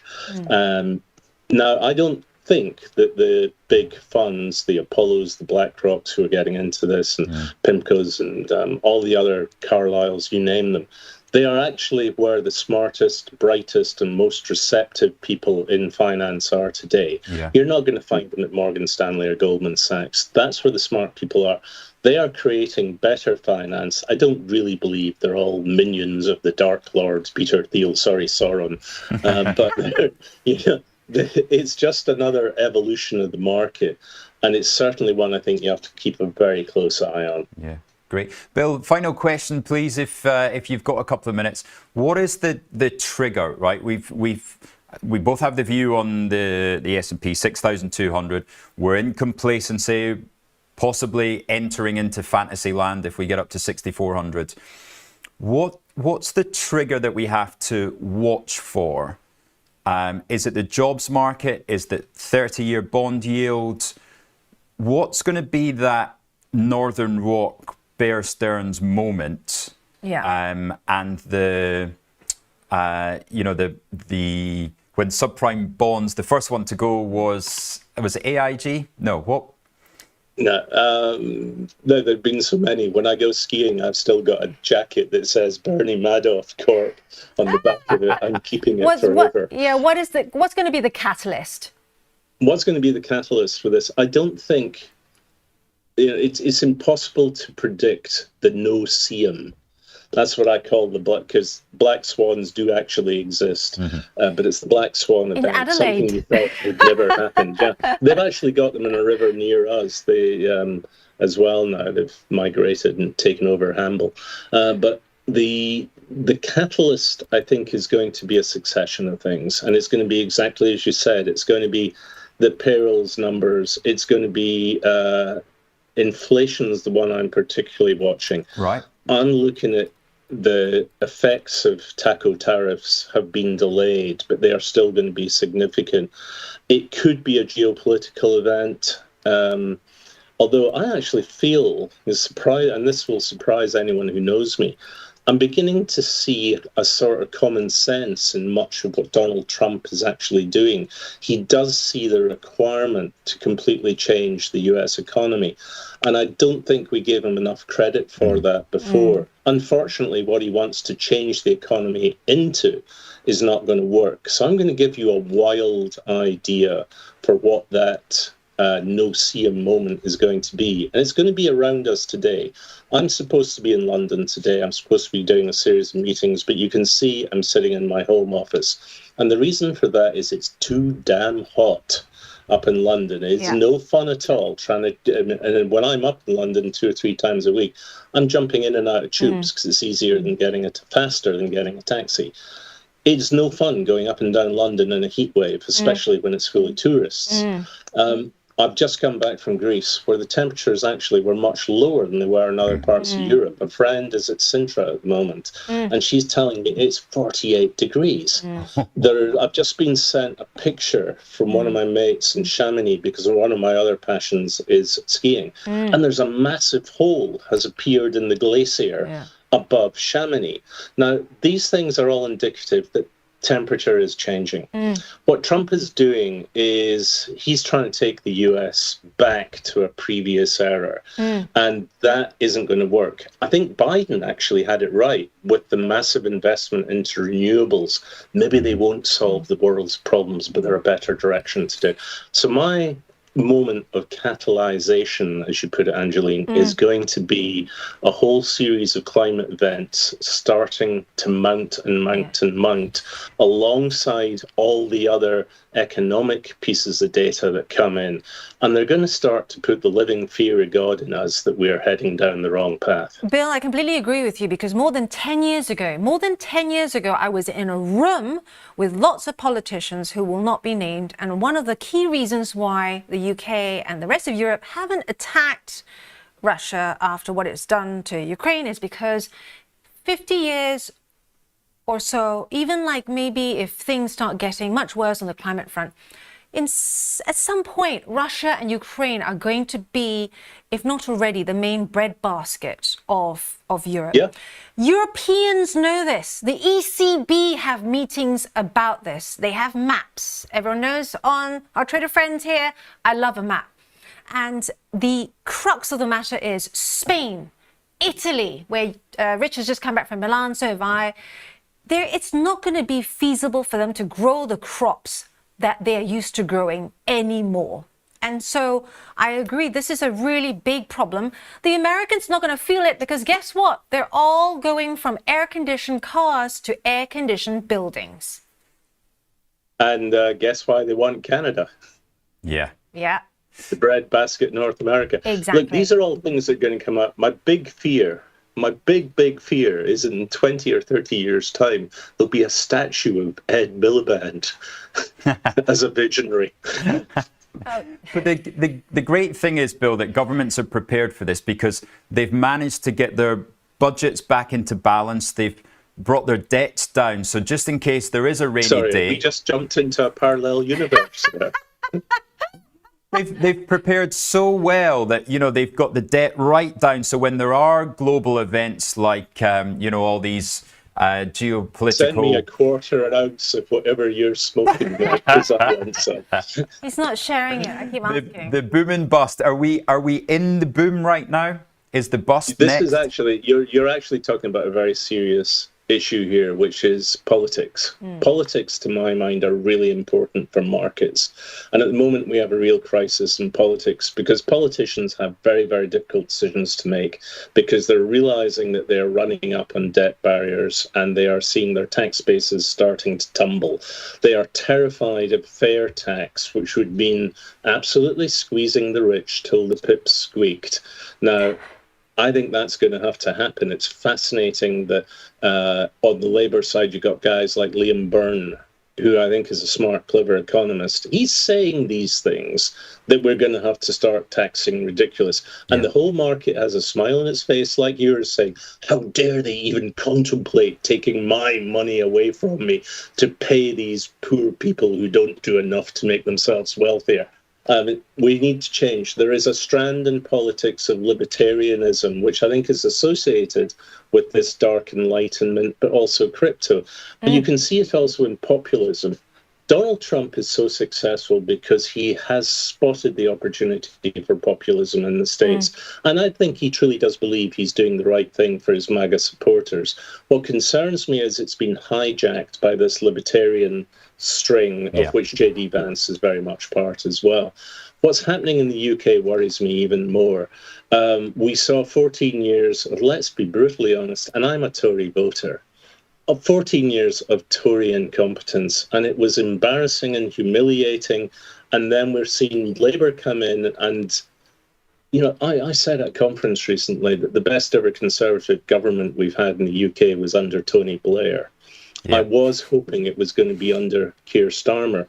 But in fact, what we're seeing is almost like a a different version of the internal dispute that racked the Tories. Tory party. But then I sit back and I look and I think, hang on, this is all in the minds of the right-wing press. I mean, I read the Tory graph every single morning to understand what the enemy is thinking.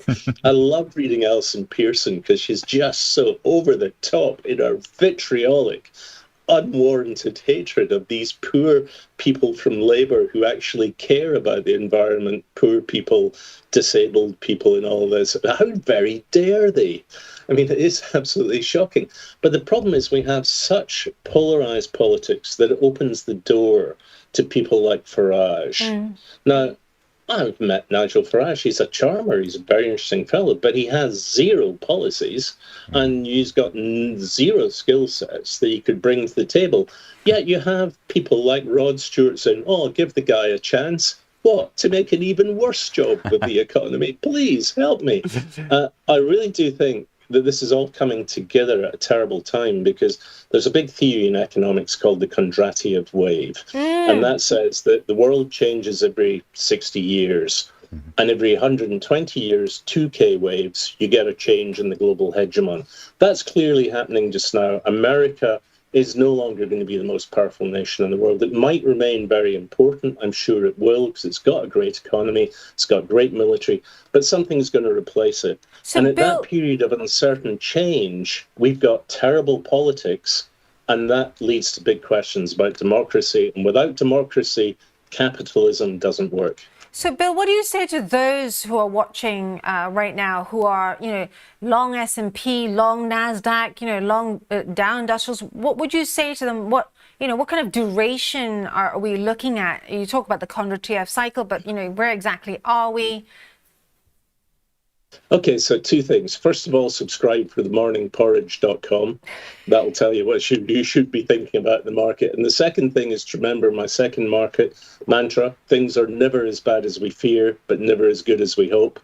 There are definitely companies that are coming through just now that are going to be part of our future. There are more companies that will probably not be part of our future. If you take a look at companies over a 100-year time frame, very few of them last as long in the top 10 as Apple has. There are lots of meteors that shoot through and look massively important, but disappear from our screens forever very quickly. You really need to consider what the future is going to be like. And the world is going to change again and again and again. If it's not AI, it's going to be quantum computing, or it's going to be nuclear fusion. Just keep your eyes open, listen and watch. And read the Morning Porridge. Many of our viewers also asking whether Bill's part of our Discord group. In our dreams. Bill, what's your Discord group? Oh, well, that's so there's a fantastic group of our viewers who have constructed a Discord group that chat about macroeconomics, all these ideas, all these themes. So you would be an honorary member by every chance. I'll be delighted. We'll get Maturin to send you an invite. Maturin, okay. So last question. Do tell people to just have a look at Morning Porridge website. You get it free 3 times a month, or you can subscribe for it. I'm always happy to answer any questions that people send. Great. We've popped that into the chat as well, so everybody will be clicking on that as we speak. Final question, Bill. Cable. Is it going to be above 142 or below 130 first? Put it on the chart. Great question. That is a fantastic question. You know what? It looks toppy, but I think we may see it go further, simply because I do not think that the full implications of TACO tariffs are yet apparent in the US, and I think it suits the Americans to let this continue. It's a tough one. I don't tend to follow currencies as much as I can, as I should, and the reason for that is I just keep cash everywhere. Fantastic. Absolutely wonderful to have you on, Bill. right? We will Yeah, have this, you know what? This was great fun. Oh, good. Love meeting you. I've known this one for years, but it's great fun to have a Do you know proper what, Bill? chat. One of the things that I really, I don't know if I can say this, but we spoke when the whole Lehman thing was happening. I was watching from across, and I think it was you when I said, do you think I should walk across and the sign is still there? And of course, someone else has got the sign now, and apparently it's been making the rounds on eBay, and it's just the sign outside, and it's last time I checked, something like 20k, exchange hands for 20k. Unbelievable. You know what? I've been in this market for 40 years. It's given me enormous fun. I have up on my shelf here all my Bear Stearns memorabilia. I've got my Ace Greenberg book. I've got the history of how Lehman's merged with another firm. The history of finance is great fun. Yeah. But God, what a mess we made of the world as a result. So we'll get you back on. We've got another guest waiting in the wing. So Fantastic. I actually have to go and do some work now. There's a guy who's been waiting. I didn't realise the time. Good stuff. We'll thank you very much, and we'll be back in 2 minutes with Aaron Bright. Thank you. See you then. Thank you. If you're looking for flexible ways to trade financial markets, whether you're experienced or new to trading, you've come to the right place. CFDs let you speculate on the price of financial instruments like shares, indices, forex, and commodities without actually owning them. You can benefit from both rising and falling prices across 17,000 markets, letting you find the perfect opportunity. So if you think the market's going up, you buy. If you think it's going to go down, you sell. When trading CFDs, you're trading on leverage. Now, leverage lets you trade bigger positions with less money up front. So this increases your profits on your trades, but also remember your losses are also amplified. So be sure to manage your risk. With us, you're not alone. You're part of a wide community of traders that you can learn from. We've got the experts, the tools, and extensive educational resources to help you on your journey. If you're not quite ready to trade CFDs with real money, you can always give it a go on a demo account. Open an account today, join the conversation, and be inspired to make moves.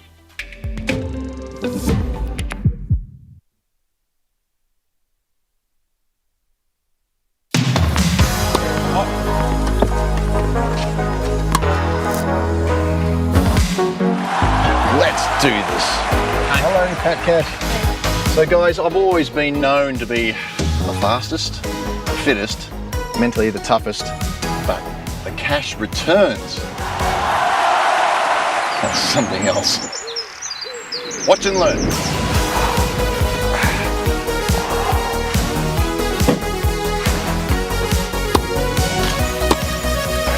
Come on, Pat. Cash returns, come on.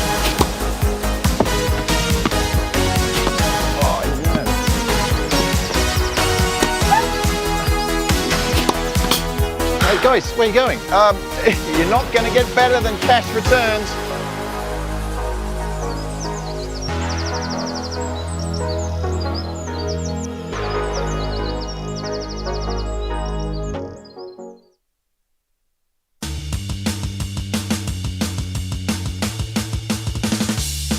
That was fantastic, wasn't it? Yes, we absolutely will invite Bill back again. He just said that he was meant to be on a call at 9:30 and he didn't realise how overrun we had gone. But yeah, I had to jump in because what a wealth of knowledge. Indeed, yeah, good discussion. Yeah, it was really good. So let's carry that on then, Aaron. What are you thinking at the moment? What's really taken us to the 6,200 level, and can we stay there? Well, it's a little bit of euphoria, I would say. I mean, we've seen markets sort of shrug off the initial tariff woes. I think there's a little bit more clarity on where tariffs are. Instead of China having sort of 160, 70, whatever percent tariffs, I mean, the number didn't even matter. Once it got past 100%, it's like, what's an extra 30% at this point? We're still getting extortionate costs. But that figure's now sort of pegged at around 30%.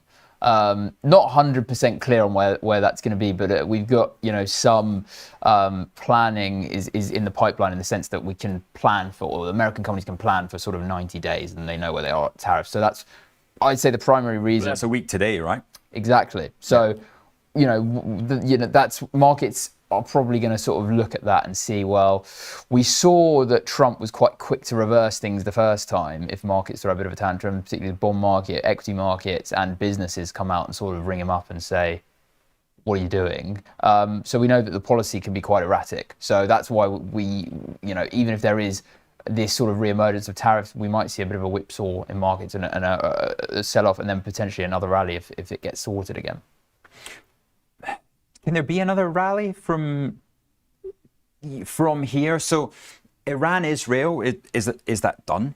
Well, I think that there can be another rally. I don't know. I don't think it would be entirely rational for there to be one. But we're not at 2002 levels in terms of price to earnings. We're still, if you judge it by that, we're trading at lower multiples, even though it's still well above its sort of 10, 20 year average in terms of price to earnings. And on your point to Iran, Israel, I don't think it is done. I mean, we've got varied information about whether the enrichment plants in Isfahan have been destroyed, which was the big one, which was 90 meters underground. Right. We've got some reports saying it's been destroyed. Trump saying, of course, it's been destroyed. Of course. No one's on the ground. Iran are not complying with the International Atomic Agency. They're withdrawing from it. They're not allowing officials in the country. To me, that says that they're still trying to enrich above 60% levels of uranium.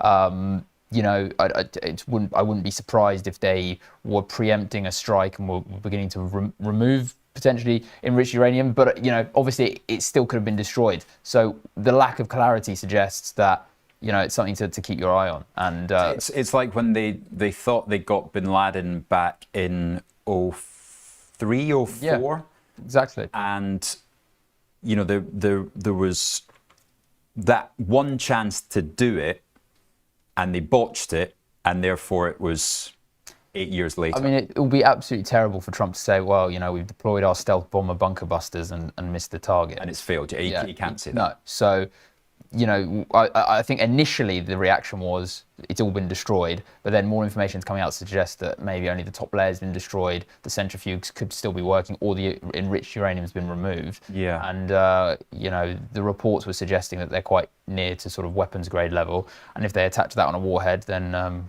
we're in a spot of bother, to say the least. But the varied reports, I mean, weeks away, very suspicious of that being true. But do you think it's at least delayed this? This has put this, because if we're talking about the markets in the next 2 months, it seems to have disappeared. We've got rate cuts, Jerome Powell. We've got tariffs with Bess and Trump. And then we've got Iran, Israel. It seems like that's a sideshow now for the foreseeable. Well, potentially, but you saw how quickly the sort of skirmishes throughout Iran happened. I mean, there was a little bit of predicted activity, drills and stuff in Israel. Has the ceasefire been held to? At the moment, yes, but There's been, I think, some form of activity still going on in the region, particularly with Gaza and Yemen. Can escalate quickly, whether it's a preemptive strike, whether there's, Iran decide to attack Israel with ballistic missiles. Things can happen very quickly in the region, and that's sort of what, I follow the geopolitics very closely, and particularly in the Middle East, things can happen extremely quickly and move very fast. So, so you're not short oil here then? Well, not at the minute, no. I mean, it's we hold it in our portfolios as a bit of a diversifier, just a diversified commodity swap, quite useful to have when inflation can linger around. But there was sort of preliminary discussions about the Straits of Hormuz closing. Didn't come to fruition, but Iran's, have got a decent-sized navy, and if they want to blockade it and only let Chinese ships through, they can do that fairly simply. It will come with severe consequences, but they can still decide to do it if that's the route they want to go down and things begin to tick over again. Now, so on the spectrum of things, right, we're at all-time highs. You're seeing... some would say excessive risk-taking, yet again. If you were to put your money into the varied options that you have in the smart portfolios, where would you be sitting now? So I mean, it's probably better to be sort of neutral to equities. Maybe, you know, I wouldn't say it's an environment to be massively overweight US equities from sort of a taxable point of view. The levels to buy them aren't particularly attractive, nor is the macro backdrop. So you've got two factors which are suggesting you to not purchase them. The areas which do look better are, I'd say, continental Europe. You've obviously got a huge infrastructure and defence spending. I think it was around €1 trillion. So really crazy amounts of money. So that's 20% of German GDP expected over the lifetime of the bill. So massive amount of stimulus and trading at 40% discount relative to US equities. Emerging market as well, although that's a region where I would say really important to be quite selective, because when people talk about emerging markets, you've got the likes of China, South Korea, Colombia, Brazil, all these sort of countries, and they all have their unique challenges, benefits, valuations. So an area to look at with a magnifying glass. But sort of from a macro point of view, these countries on aggregate handled the COVID crisis well, didn't plough sort of stimulus and you know, loosen monetary policy to an extent where inflation sort of ravished their economies. Were quite prudent, were able to cut rates much quicker than developed market economies. Had to roll that back a little bit as we've seen, you know, the US stop cutting rates, but you know, a lot more. So you would stay in equities, you would just move geographies. Well, we look. I mean, we have to have positions across all asset classes. So, but if you didn't, you know, would you be looking to take money out of equities and move it? You know, where would you move it? Or is cash even an option here, or? Yeah, cash is an option. I mean, you're getting sort of still around 4% in cash. We do it through a sort of a short-dated bond fund, which I mean, certificates of deposit and those sort of things. So pretty super liquid, short-term AAA debt. You know, in the fixed income space, you've got quite good opportunities. I think you look at particularly the UK gilt market, really good all-in yield, but the long end even with the Labour problems from yesterday? Yeah, I mean, from a valuation point of view, it's good, right? But then you look at it and you think, well, there's still interest rate and inflation risks. So that's why you have to position yourself on the yield curve in a sensible manner. So you don't, I mean, it's probably not sensible to be buying 30 plus, 20 plus year gilts and going, you know, ultra long. 3 month. Yeah, potentially. I mean, we're sort of looking at that sort of 5 to 10 year range. So in the belly where you get a little bit of duration if rates do come down, but you also got good all-in real yield. You're looking at a real yield of sort of 1.52%, which is really rare actually, given that we've had, you know, basically 0 to 1% yields and, you know, inflation above that over the sort of past decade. And then even when we had yields at sort of 4 or 5%, you know, past 3 years, you got inflation at 9%. So the real yield is massively negative. What about gold as we see Trump blowing up the debt? Yeah, really, really strong tailwinds for gold, I think, still, even though we're at all-time highs. The big issue I have with gold is, as much as I like it as you know, asset and jewelry and whatnot, there isn't a way to sort of know the valuation of it. You can't say, well, it's valued. Well, it's just the inverse of the dollar, isn't it? And the dollar is collapsing. But there's no underlying cash flows. So you can't look at it from sort of a discounted cash flow point of view, anything like that, or a dividend discount model. You can't say, well, from an intrinsic perspective, we're buying it at an attractive price. You can look at it based on its average price, but then you have to look but you look at it based upon the fact that there is no increase in the total amount, right? That's true, but you know, then it begs the question of, you know, why do you want to be in fiat or not is the question. Yeah, exactly. But then it's the question of, why does gold have this value? What does it do? So that I mean, if you go over to the Bank of England, you see 400,000 bars sitting in their vault, and the incredible certification and the lengths they go to make sure that you get back your own gold that you put in there in the 1850s. No, I don't doubt that, Rich. And I don't think we have to question that. What we have to question is whether we want to be in a dollar or a euro or a pound or gold. Well, look, with gold, I mean, there isn't, I mean, it's got a historic value, and people always talk about the story of the Romans and the amount that you could buy with an ounce of gold. Now you can, it's what, $3,500, give or take. You can buy yourself a really nice outfit, you know, really, really top outfit. You could do that the same in Roman days. So it's a good inflation hedge, but it's not, as I said, there's no underlying cash flows for it. So that's the big issue, and that's why portfolio managers are not going to be allocating it at sort of 10, 20, 30% in their portfolios. It's more of a hedge. Well, it could be 10. I mean, yeah, probably at most. I mean, we would probably not go above 5, I would say. So complacency coming into markets all-time highs. Would you rather be in S&P or a gold then? Because if both are at all-time highs... It depends on your time horizon. I mean, I know that obviously the return potential, even though if you look at it from sort of a perspective where US equities are trading at quite a high price relative to how they've traded, the valuations are high. The actual expected return is still, over a long term, still expected to be strong. We're still expecting some form of US exceptionalism, strong GDP growth, really, the best, most liquid companies in the US over sort of a 10-year period. So why is the dollar collapsing then? Well, the dollar's collapsing because of situation with, I think, the fiscal side. I mean, there's a lack of confidence with probably Trump's policies, I'd say. That feeds through to the economy at some point, doesn't it?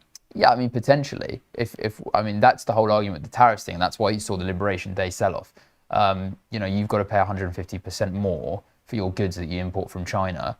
You're then passing that on. Yeah, but what people are voting with their dollars, saying we do not trust this government, we do not trust the ability for them to run a stable economy, therefore we'd rather be in other currencies or gold.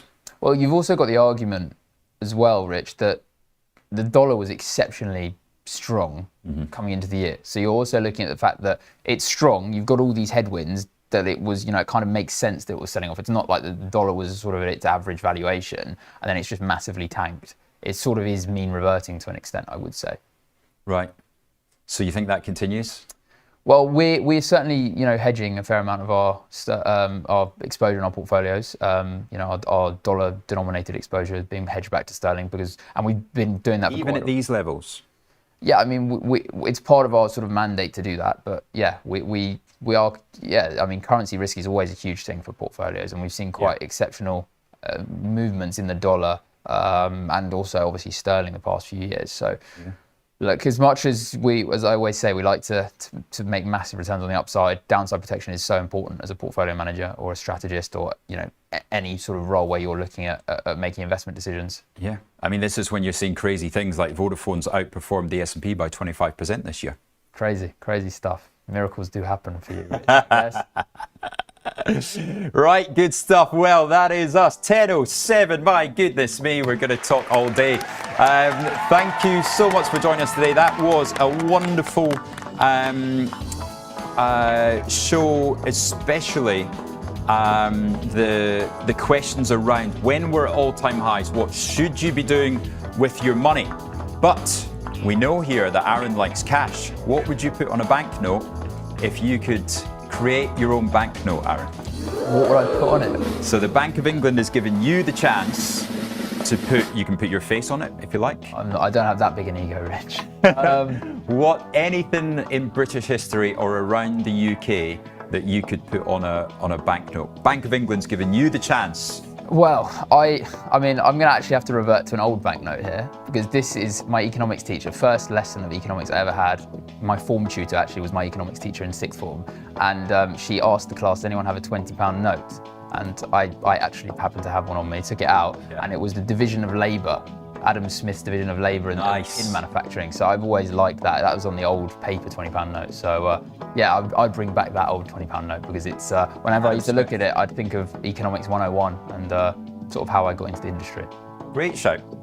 On that, if you scroll back in the chat, you'll get the chance to put in your idea directly to the Bank of England and have a chance to get your idea on the next set of billions of pounds of banknotes.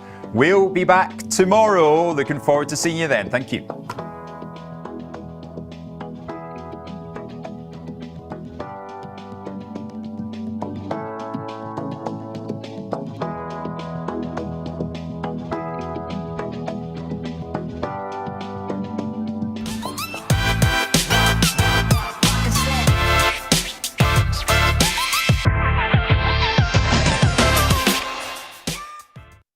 Elon's getting deported.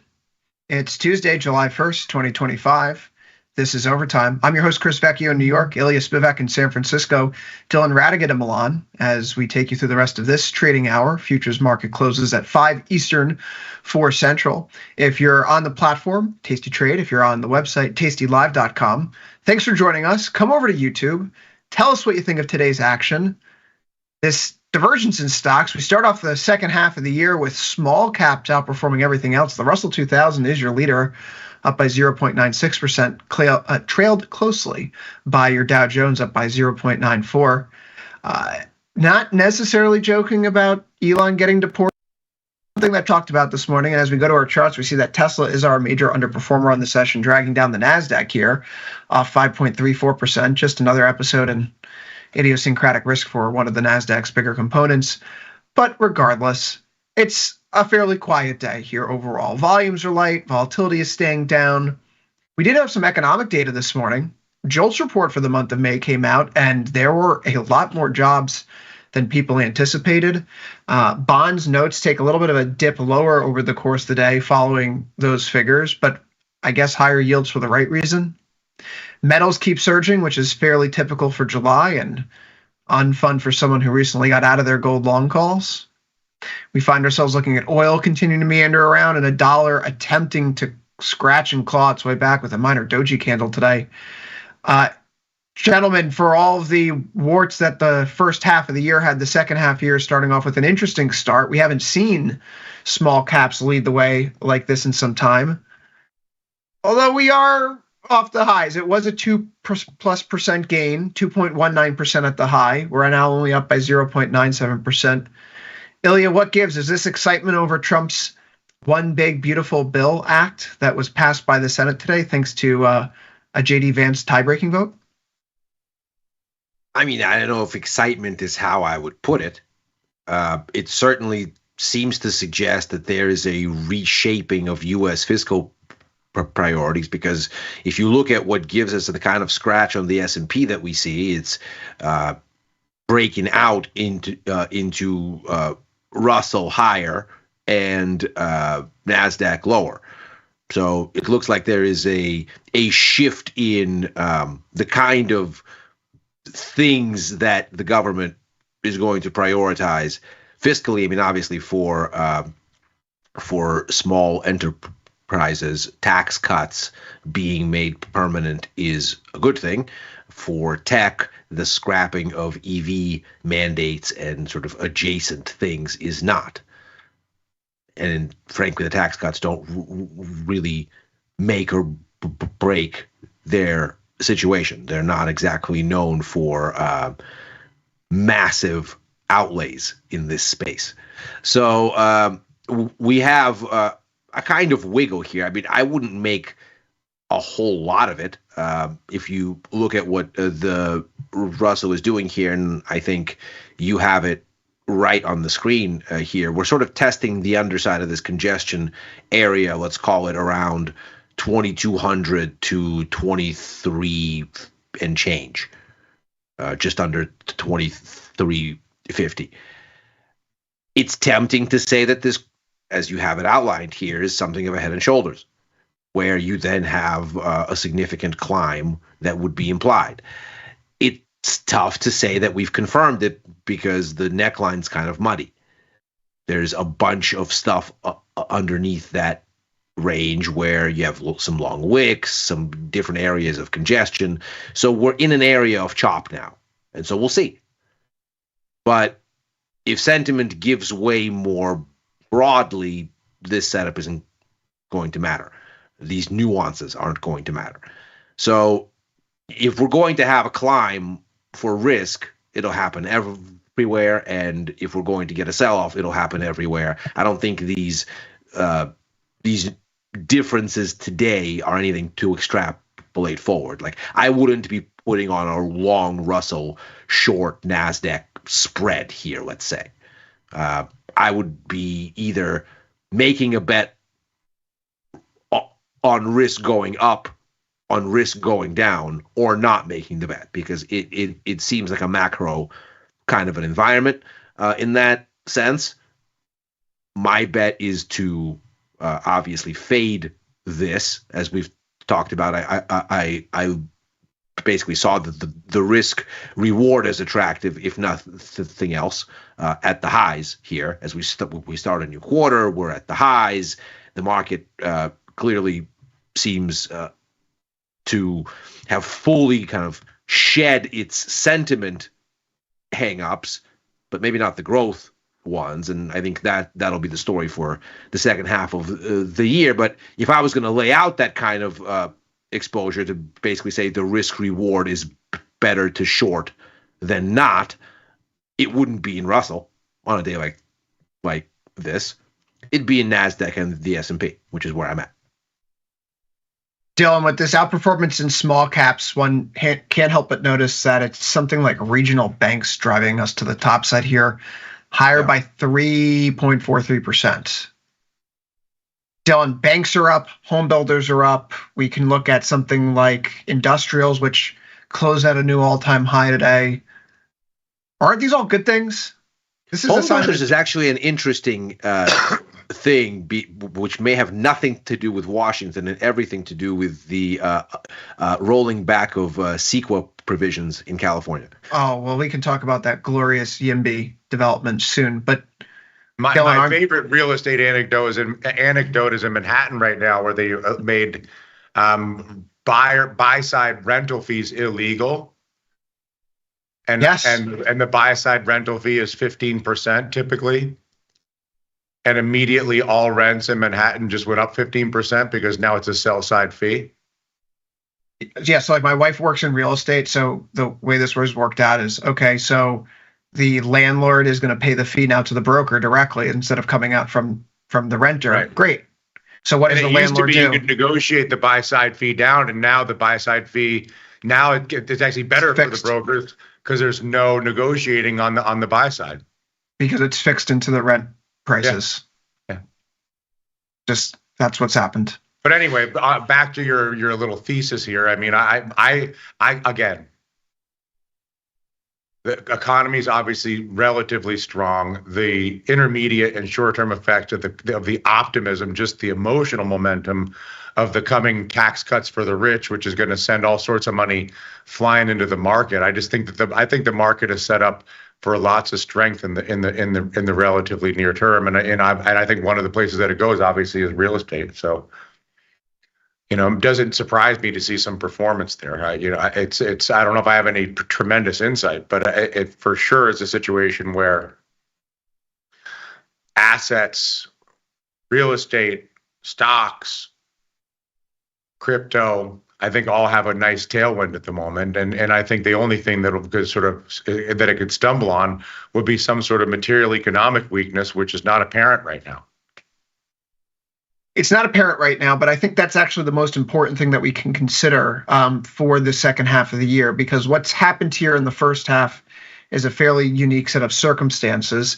If you heard me on Futures Power Hour, let me explain today. Forgive me for repeating myself, but different audiences, different time of the day. So this is a rehash. In any event, the first half of the year was only the 9th time in history where the S&P 500 was down by more than 8% at one point year to date, only to finish the first half of the year in positive territory.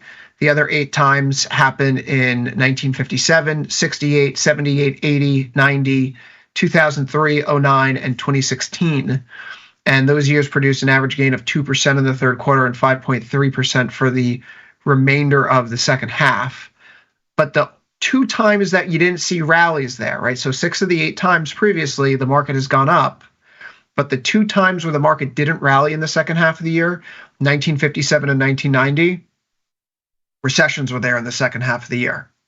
So, Ilya, that actually has a lot of importance for how we think about macro data moving forward. It actually does mean it's recession or bust, or should I say recession or boom in a certain sense. We're either going up because the recession doesn't arrive, or it's going to come here and equities are going to get kicked in the teeth. But yeah, that's not just what we have going into this second half of the year right now. If you go back to the April 6th low that you have in the market, okay, low that you have into the first week of April. You go to a rolling 2-month return where you have a gain at one point in the S&P 500 in excess of 20%, which on a rolling 2-month basis, you've only seen 6. That was only the 6th time in history that you've seen that kind of return. And the 1 month, 3 month, 6 month, 12 months return for the S&P 500 historically have been 8.2, 12.5, 16.3, and 30.8% respectively, 100% of the time. So this turnaround that we just saw in stocks in the second quarter, it's historic, it's rare. Unless the economy keels over with bad economic data, the weight of history suggests that there could be still meaningful gains ahead as we think about how the next few months will plan out. Elia. I mean, the thing that grabs my attention here is that everything that we've learned about the economy isn't suggesting that it is in fact in an accelerated state. We heard from Jay Powell at the ECB forum in Sintra overnight, and he said the economy is in a solid state, and I think that's pretty accurate. But if you look at sort of the pace of growth, it's clearly slowed relative to what we saw in the second half of last year. That much is unmistakable. The larger issue isn't the slowing, it's what the markets think is coming next. Because the markets are at 125 basis points in rate cuts between now and the end of next year. That's 50 basis points more than what the Fed is forecasting. They are looking at a better than 50-50 chance of a third cut this year. It's narrow, 55%. But what is it that they're seeing that they think the Fed is going to change its mind to this extent between now and September? And does this look familiar? Obviously, we saw a very similar situation last year. It gave us a spill in stock markets as we were waiting for the Fed to cut, and the Fed didn't want to cut, and the markets were screaming at the Fed saying, there's a growth scare, you've got to cut. And last year, that growth scare worked out. We don't know if it's going to work out this year. But what we know is last year, from mid-July and until the beginning of August, stock markets were falling. So, and it was around this story. So if you look at the high for the S&P, July 16th into its low on, what is that, August 5th, that's a 10.5% decline. So yes, July is narrowly positive every July, blah, blah, blah. But if you look at the internals here, last year in July, you have a sell-off. It isn't the sell-off that conveniently falls around the calendar because it starts mid-month and runs for 2 weeks, but I don't see that as in any way a distant possibility here, because what the bond market and what the rate cut pricing is telling you is that the market knows what the Fed needs to focus on, and it's rate cuts, it's growth. You're looking at break-even rates that are back to April levels. So the markets have the same view of inflation here as they did when the whole Liberation Day fiasco was going on. Pretty much. That's not a positive story. That's the market saying there is an economic downturn on the relatively immediate horizon.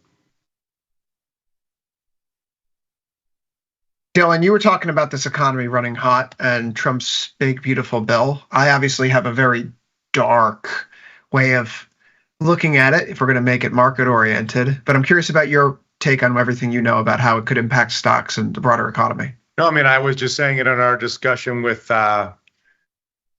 Tom and Tony. I mean, when you give more money to the richest people, it's not they just roll it into real estate and equities. And so I don't see how this would be any different. It's not like the whole idea of trickle down economics, creating widespread economic benefits, has been objectively disproven for decades. The only thing that happens when you give the wealthiest people more money is they invest it into real estate and financial assets. Real estate. So it just seemed would be a good, if you're going to have a big, beautiful bill that gives more money to the rich, you would think that it would be net positive for real estate and financial assets.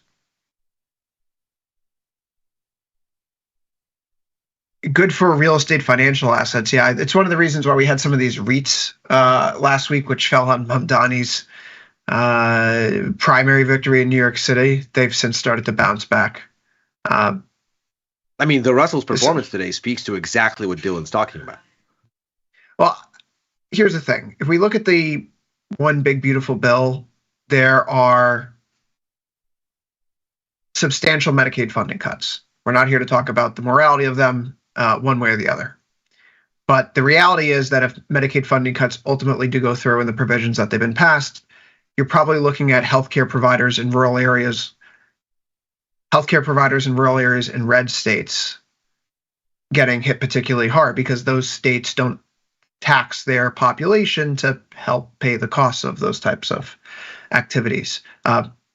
Hospitals in red states are heavily reliant on Medicaid funding to stay afloat. So if we're cutting that kind of stuff, it's probably going to have negative downstream effects. Dylan, there's part of me that thinks maybe the way to go about this is to look at companies that rely on Medicaid reimbursements for hospitals in some form or fashion, home health care providers, hospice providers, long-term healthcare providers, company like Amedisys, for example, or Medisys, excuse me, they are down 2.04% today as this bill passes. It's not the most fun way to trade. No, LHCG is what I'm looking for. It's not the most fun way to trade. You're not pulling up for me here. But it is just a reality of the situation that we're in. If these companies are going to lose federal government funding, they're not going to be as profitable moving forward. Why shouldn't we take advantage of that in the market if the market's going to afford it to us? I think that we should. I mean, you're asking a rhetorical question. Am I? Should we short these health companies because hospitals in rural America are going to shut down? Is that the play? I wouldn't connect that dot so quickly just because I think there's a lot of sort of contingencies in there. But So I work do. through them. Well, so let's say you're going to shut down the rural hospitals. So you're suggesting then that the revenue from the rural hospitals will be eliminated from the income statement of the publicly traded healthcare companies. Yes, they will not be reimbursed for the money And spent what there. percentage of the revenue? Maybe that's the least. Maybe that's the lowest yield revenue they have. They also probably make much more added money a special in Manhattan provision and San Francisco. here. Sorry, go ahead, Ilya. No, I'm just saying that they also added a special provision to address exactly Chris's concerns. And by all means, do remember that I am very much a tourist in this space because I did not read the whole 1,000 pages that this monstrosity was.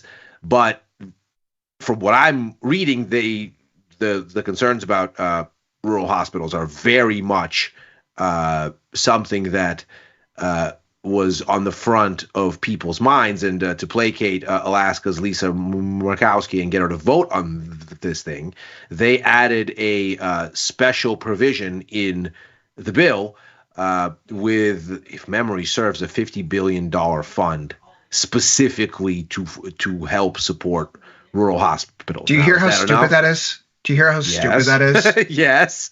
Yes. So instead, we're gonna cut funding for them, and instead of giving them the money directly, back on the other hand, we're gonna put it into a bailout fund. Yes, we're gonna take money from our right pocket, We are then going to put it on the table next to us so that we could put it in our left pocket when inevitably the time comes. Right. States, a lot of red states set Medicaid reimbursement rates. They're able to reimburse through federal money. We talk about, hear about block grants, for example, and then the states administer the policies they see fit. The pool of money available is shrinking. So provider services will be neglected. They will decline in quality. They will cease to exist altogether. Having had conversations with people in my area, there are 2 hospitals in my area that are potentially going to shut down as a result of this particular bill. One is across the river in Rockland County, Montefiore, Nyack. The other one is a little bit north of me, Putnam Hospital.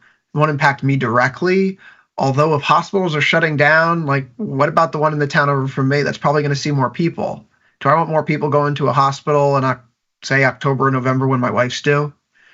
Would I want those resources strained? So I'm against this. I'm against having a crowded hospital in there to welcome the newest member of the family in a few months. That's not really my cup of tea. Dylan, I know we've talked about these issues before, like, the insurance ETF when it came to those California wildfires. And look how quickly they bounced back at the start of the year, right? I mean, this is bulletproof, this thing. You get a big decline in insurance ETFs.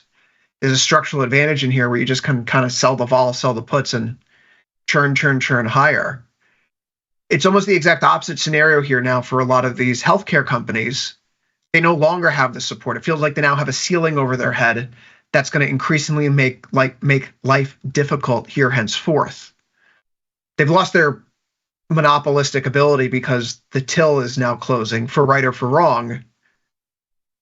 That seems immensely thematic, something that we shouldn't ignore. But I would argue that the thematic of demographics overwhelms any sort of restructuring in the. Just because you don't have fewer hospitals doesn't mean you have fewer people who need medical care. Exactly. But the hospital chains, right? Like I'm thinking of the New York City metro area, a hospital chain like a Northwell Health that has tentacles that extend into the suburbs is a lot better suited to handle this than a hospital chain that starts in a rural area and is creeping out into the suburbs itself, right? Because it doesn't have that core population base from which it can always rely upon. Including a mix of private and people holding insurance or people who are holding private insurance to offset those costs.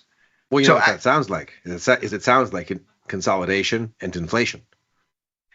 It sounds like that's the other side of this, right? Because Dylan, you mentioned that people are still going to need these services. So it means that some service providers will have cheap M&A opportunities. There's probably 2 sides to all of this. The first trade is some of these companies are going to get hit really hard, but people are still going to exist. They're still going to have healthcare needs. They're still going to need treatment. They're still going to need long-term memory care, right?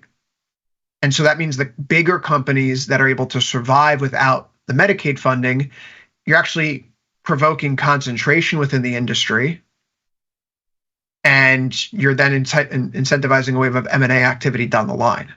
So up front, I think you could be bearish on some of these companies if you're looking at the one big beautiful bill on this very idiosyncratic basis. But once we see a little bit of weakness and creaking in the system, I don't think that we can rule out that it's worth looking at some of the beaten down companies as flyers, right? Like, well, who's going to pick up their buck? Someone's got to pick up their buck. They probably can be bought out. I digress. I'm looking for a trade opportunity within this one big beautiful bill. And the Medicaid funding cuts seem like the most extreme opportunity where you're going to less balkanization, more concentration. So companies will fail. Others that didn't get hit particularly hard today are probably going to be the ones that stick around for a little while longer. So healthcare operators in urban areas, probably better off than healthcare operators in rural areas for the foreseeable future. And that seems like a silly thing that we'd even talk about here on Overtime, but it's that kind of quiet day, guys, where we kind of got to go into the weeds on something unique in order to push through for the full hour. So that's then would you rather, I mean, so it's like if you're going to go down that path, I'll come on this journey with you, good sir. Thanks. Is the play way to do this to make a basket of distressed targets that are high probability to be taken over because they can't function in the new revenue regime, So they're either going to have to sell, go bankrupt, or shutter their doors. And then those who are the least affected in the wealthy cities can just acquire the best of the extended assets and increase their monopolies. That's what I would think. That's one of the reasons why I brought up this company AMD here, or AMED, Amedisys. About 20% of their revenue comes from Medicaid, a hair underneath that, and 70% comes from Medicare. Their payer, that's crazy. This is a company that without government spending just doesn't exist, right?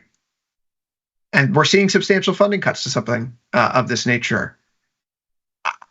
I think we have to be, if we're going to look to the big, beautiful bill. So let's just separate this into two things. If you are a typical tasty trader, you probably don't care about a single thing we're saying here. But every now and again, we like to pull something unique out, a different way to look at the market, an AI basket, what's happening with insurance companies after wildfires. Today, we're talking about this bill because it did just pass the Senate. I would think that, yes, Dylan, there are targets that we should look to that are probably weaker along the way. But if you were off 2-3% today, the market is giving you a very significant warning that without external revenues or new funding sources, the residual value of this company's equity is going to be materially harmed, potentially forever, moving forward. And I know it's a stock that just a few days ago was sitting near highs, but a few days ago it looked like the Medicaid cuts wouldn't make their way through the Senate, and they just did. So it's a different ballgame now. The point, though, I want to get to is try to figure out a way to sell this. Well, so, and this is my question for you. When it comes to these kinds of thematic things, I mean, I have a thematic view on Brazil, as we've talked about. It's not 45 days in, 21 days out, trading vehicle kind of a view. And by the way, it's working. Brazil is rallying. But it's a thematic, longer-term view. So all I did was just buy a leap, and that's it. I'm not touching it. It's sitting there. It expires at the end of the year. On we go. For a trade like this, where you're saying, okay, you're going to have the bill ostensibly passed something close to what the Senate just did. And I think that there's a pretty high likelihood there that the president's weight in the conversation is so significant that the House will, despite objections, despite the fact that there's very little wiggle room, despite the fact that a bunch of people in the House don't like this bill on the Republican side, they will ultimately say, you know what, July 4th is coming up. We said we'd get it done by then. And they do it. How long would you structure a trade here to take advantage of the disruptions that it might cause for some of these regional healthcare operators? I mean, surely we're not talking a 45 DTE type of cycle. We're talking longer than that. Oh, yeah. For sure. Like Michael Burry kind of stuff. Yeah, pulling your hair out. This is years. This is going to take years. Maybe it takes years. But, this is also why I have something like this in the back of my head. If I want to be a raging bull, Dylan, I got to think about ways I can bring down my beta weighted deltas in my equity trading, right? So I'm not just on tilt all the time. I'm not just like, I got to chase this higher. I got to put more on. So if there's the rub, folks, that's exactly where I was trying to take this. So if I want to still lean long stocks in July, because this market has done something incredible over the last few months, historic even, and July has been good for whatever rhyme or reason, I want to keep betting on black. That's just who I am. I'm a momentum guy. I couldn't agree more. There have to be. I guess the only question is, let's assume that that's the premise. Then the only question is, where is the best pop or probability of profit or risk reward for that black bet? That's one thing to say. Where where is it? Is it in an index? Is it in a sector? Is it in crypto? Where is it? The ETFs that would be related to this, like healthcare provider, IHF, that's a really thin, 200,000 today. You look at the volume. There's no volume in this ETF. So, I mean, we could do something like this, but I think you'd have to go to an individual equity name. I want to put just together a small basket of like 3 names, like Ahmed, Ensign, and then maybe one of the actual senior living facilities. I have to look through their balance sheets a little bit more, but going on to a new theme for 3Q, bullish on the indexes, short home healthcare providers in areas that are likely to see significant funding cuts as related to this bill. So Ventas is one of those companies. VTR is a healthcare REIT, if you will. So these properties are obviously tied to, these are leased to operators, and the operators make money by getting reimbursements from Medicaid. Really, if there's like a commercial real estate place to look, maybe look commercial real estate related to healthcare facilities. If we think the bite of high rates is still going to come through the pipeline, it's a factor exposure weighted tilt is what I'm getting at. So I'm going to line some things up for tomorrow's show. I really like the decline in Amedisys, down 2.25% today, and then we have Ensign here off that's 2.25%. But double top potentially in play, breaking up trend. It just lost its 1-month moving average for the first time going back to the end of April. It's an ugly duckling on a day when you had the biggest outperformance in small cap and value over mega cap and tech since the election. Yeah. I mean, for me, the larger question is from a macro and from a growth perspective, does this extrapolate out? And I'm not sure. But what it does seem to me is that from an inflation perspective, it does. Not near term, perhaps, but this is one of those things that kind of gives you the sense that with consolidation and market power, there will be higher prices. With higher prices, there will be greater costs. And that's greater costs for the public purse, just as it is for consumers. One of the great ironies of this may be that actually cutting Medicare will mean that healthcare, even as paid by the government, will become more expensive because the providers will have greater market power as a consequence of this. There's a lot of talk about insurance company gouging, but it pales in comparison when you look at some of the numbers at hospital gouging. And so there's been a lot of very interesting studies on this that The Economist has summarized really well, that we talk a lot about the cost of insurance in the US, but what we don't talk a lot about is the cost that hospitals extract for procedures and equipment and things like this. You consolidate hospitals, you consolidate market power, you raise prices. And that sort of fits into a narrative of higher interest rates for longer, which obviously in both real and nominal terms is a weight on the economy. So, and a weight on public finances, which already are getting a $3 trillion-ish move in the wrong direction as a consequence of this bill. So more debt financed at higher rates. And there's not a thing that the Fed could do about it, despite what the president says, because these are longer-term considerations. This isn't anything the Fed could fix by cutting rates by 50 basis points tomorrow, or even 100 basis points tomorrow, if they so chose.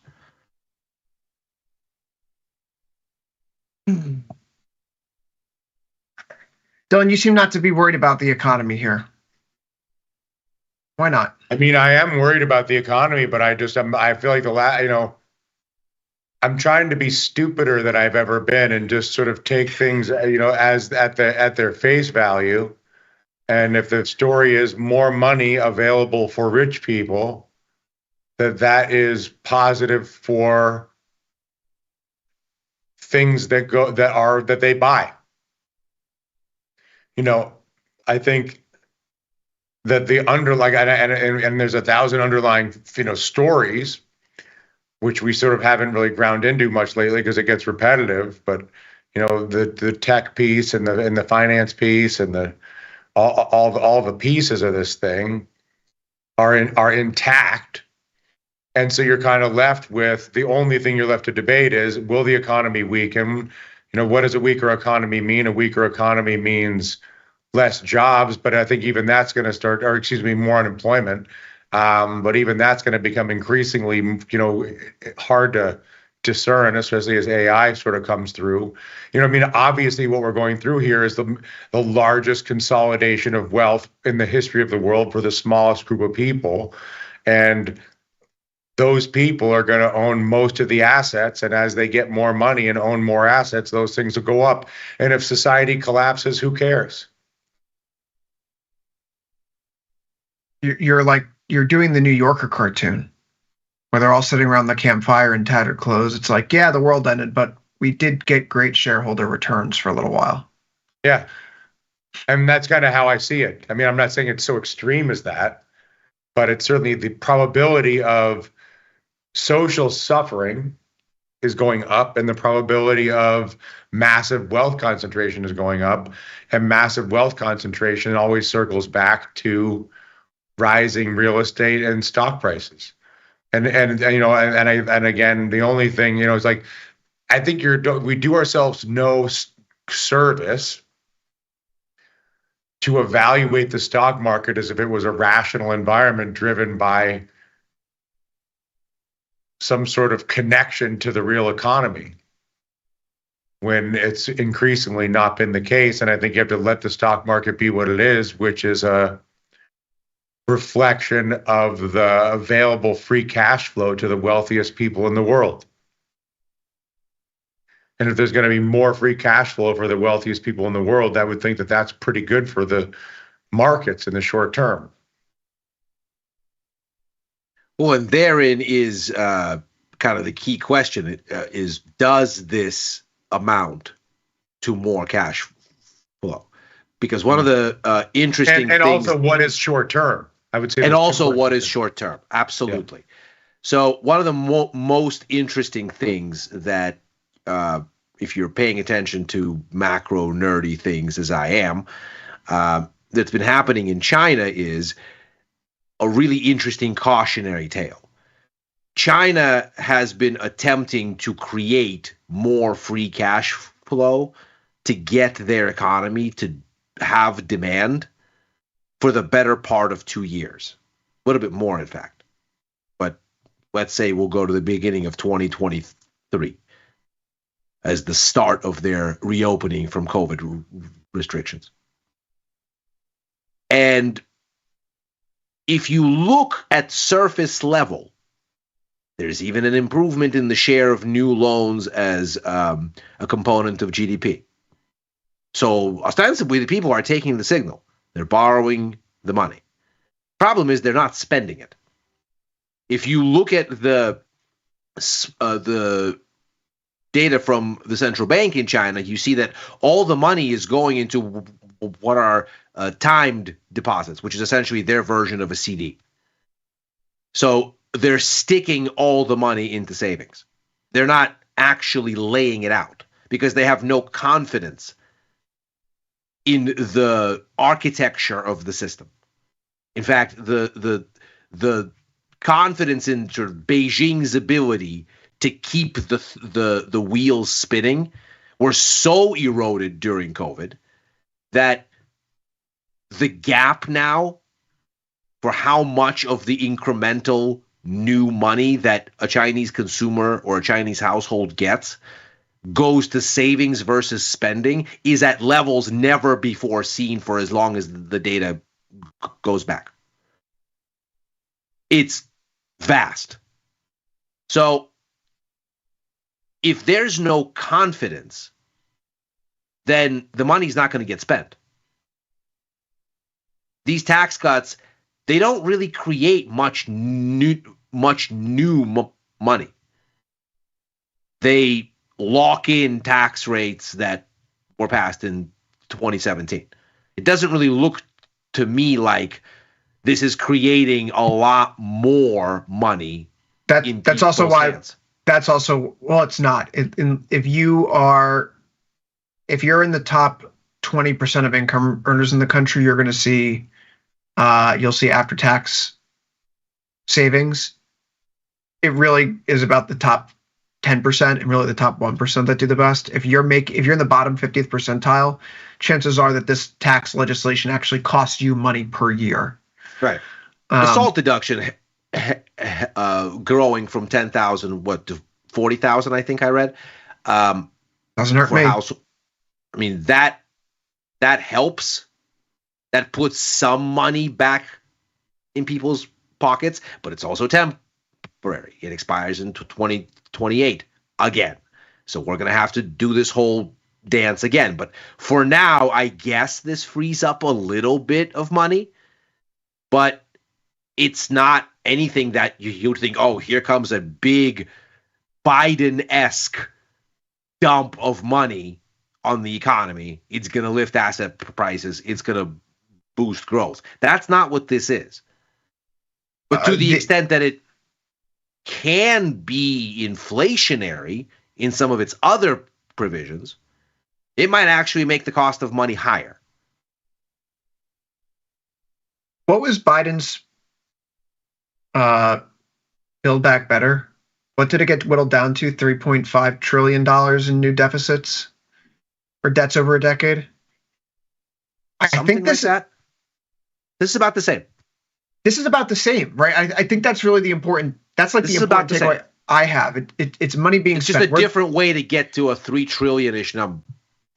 Yeah, Dylan, like the money is going out with the less door. growth. Who's getting the money? What parts of the economy are getting the money? That's different, of course. But the government is still spending money in a form and fashion that a few years ago we said was distasteful because of what it would do to inflation. Or at least that's what I was told. Stock market's pumped since then. Gold's pumped since then. This is a different spending of the money, though. And this is why you kind of have to wonder whether, I mean, obviously we know the Biden program had a tremendously stimulative effect on the economy, hence the inflation. If there wasn't a stimulative effect, inflation wouldn't have occurred. Right? This is sort of the essence of it worked to boost demand, or there wouldn't have been inflation. So we know it worked to boost demand, because otherwise we wouldn't have seen what we saw. We know, to Dylan's point, that trickle-down economics, which is what this is very aptly named, because it is indeed a trickle and nothing more. Because the money doesn't get spent. If you give people more money that already have a bunch of money, their propensity to spend isn't all that much moved. They were going to spend what they were going to spend regardless. The incremental dollar doesn't change their situation very much. So it doesn't necessarily create that much more demand. So it's expansionary from a deficit perspective, not necessarily expansionary in terms of growth. Dylan, you've had nothing but good things to say about this bill and legislation. Do you think the market cares about it today, or is this just, NASDAQ pulling back? The market already had it priced. I think the market already had it priced in. I think that the chaos of this thing sort of, remember the whole Musk fricassee with the Epstein and this bill was the catalyst, or the suit, at least the public catalyst, for the Musk breakup with the Trump administration. And so I think it was at that point in time that it became apparent that this was going to be the way the legislation was going to go, and I think the market basically reflects it. And so I don't think that this is priced in, as they say. What do you think of this Tesla situation here? Anytime Tesla pulls back on politics, it feels like a ridiculous set of circumstances. Do we buy the dip here? Is Elon Musk going back to Canada? Is he getting deported? Yes, you buy the dip, and no, he's not going back to Canada. No. You always buy the Tesla dip, and they will never send Elon Musk to Canada. That's why Elon was pushing for the 51st state thing, because he wants to be president. He wants to be use his Canadian residency. That's an interesting backdoor for a presidential to establish his citizenship, birthright citizenship for the presidency. I mean, you'd have to think as part of a negotiation to join the union, Canada would be like, all of us, anyone who's a citizen here, naturalized citizen, they're born Canadian, they moved here, became Canadian, they're now Americans if we're coming into the fold. So Elon Musk would be American, so he would be eligible to run for president. I mean, that's what I thought that whole thing was always about. Elon Musk whispering in Trump's ears. Nothing more. But it's back to 300, and I felt like I was, my daughter graduates from preschool. Proud dad here. I'm ignoring the noise. It's June 5th. I'm by the pool. I'm watching Twitter. I can't believe what I'm seeing. I can't believe I'm not on overtime today. I'm texting Victor. We got to buy the dip, right? We got to buy the dip. I get into work the next morning. Westwood was like, oh yeah, I already bought the dip yesterday.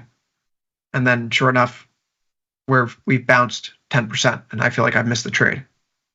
So Dylan, are we going to make the same mistake we've made the past few times? Or not? Tomorrow morning. You mean by not buying the dip? By not buying the dip. Got to buy the dip. No, we're going to buy the dip. Let's do it right now. Set it up. Call the screen. Let's go. We're going to go 45 days out. We're looking at this is a 30.5 IVR, $15 wide. That's not enough for me. That's not enough for me. Let's look at the most recent swing low here. We'll call that 273. We can scooch this up. We'll scooch this up a little bit. We'll go 270, 255. You know what? Let's just go, let's go $25 wide. That's a 68% probability of profit. It's 4-to-1 risk to reward. It's not the greatest thing in the world, but money's money. You're basically making a trade that you don't think that the swing lows that you have starting May 1st onward are cleared out. And we know that the previous pullbacks from these levels, from 320 or so down into the 300s, they've been politically induced. They don't stick. I think it's a trade we got to take, Dylan. I agree. I think I'll do it with you.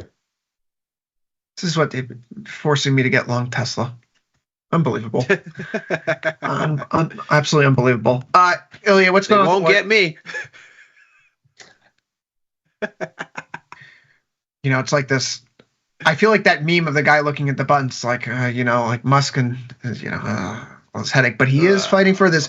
But he is fighting for, this legislation. And he did get the solar and wind tax penalties removed from the final bill. I suppose that's good. I can't believe we're going to tax wind and solar. For what reason? Why tax them? What's the point?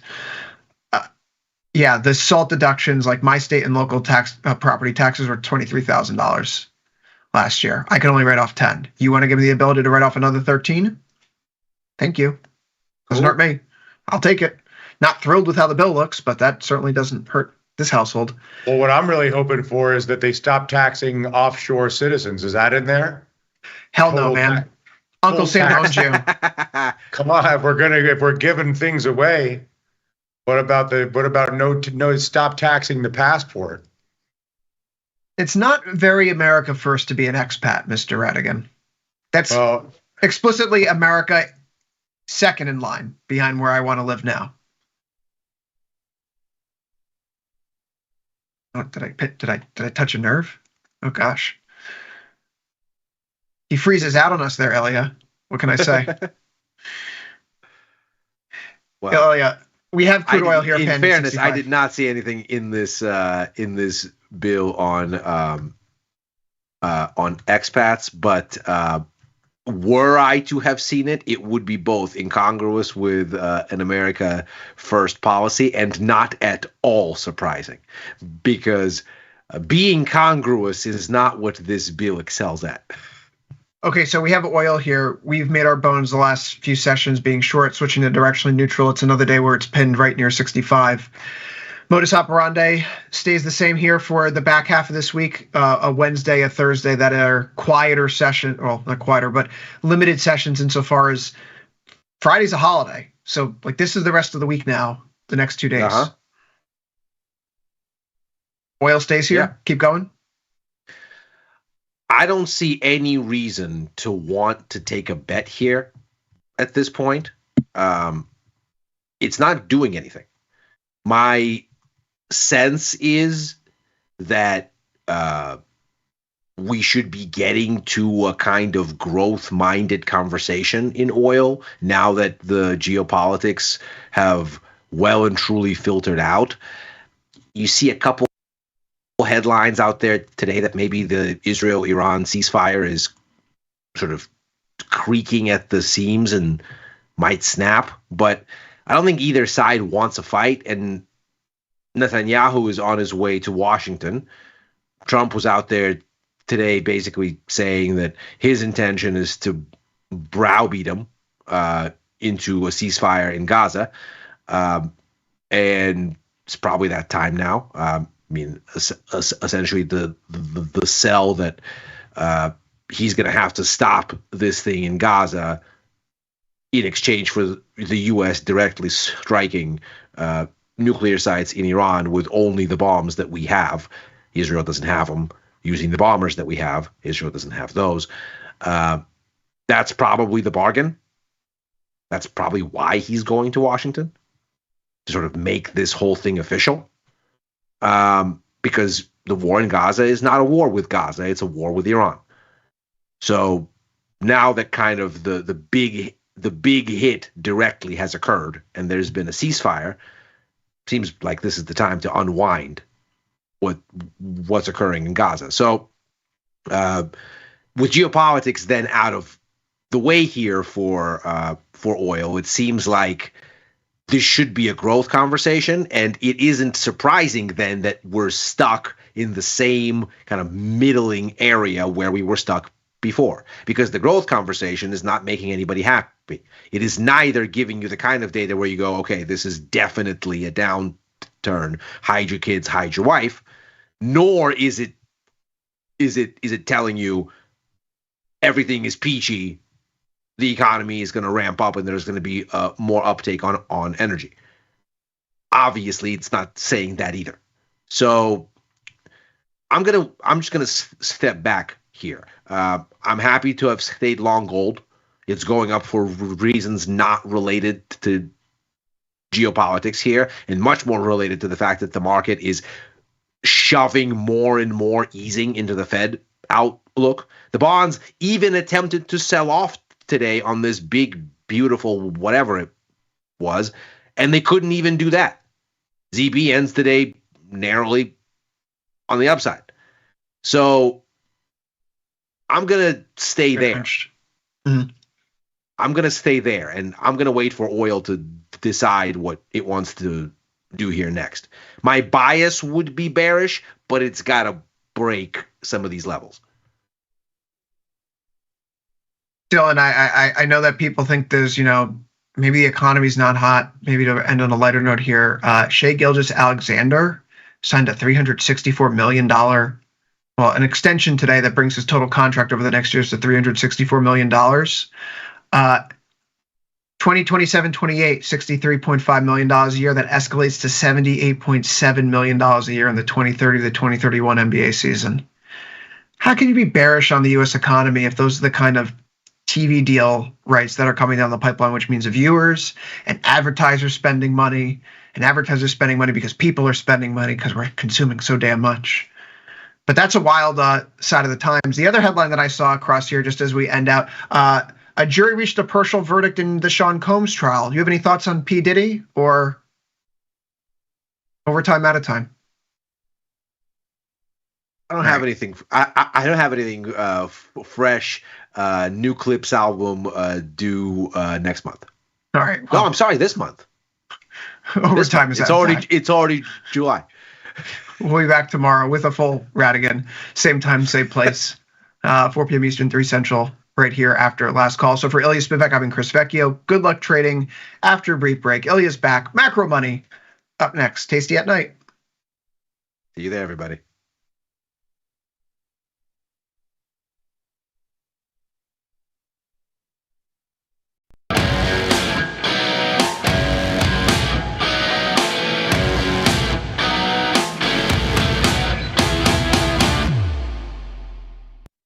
It is a quiet day for stock markets as the big, beautiful bill championed by the Trump administration clears its hurdle in the Senate and now heads to the House. We get a little bit of a update from Fed Chair Jerome Powell, and we get some troubling manufacturing data. I'm going to try to make sense of all of it here on Macro Money. This is Ilya Spivak, head of global macro at tastylive. And while we have this opportunity before the next big batch of event risk hits the tape, we're going to try and take this step by step and get into how at least one macro-minded trader, this one, would unpack this news flow on a given day. And the main question that we have here, as I can see it, is whether the makeup of what we saw today suggests that the Fed is right to be as worried as it sounds. Because the markets seem to think that the answer is both yes and no, depending on which worry is in question.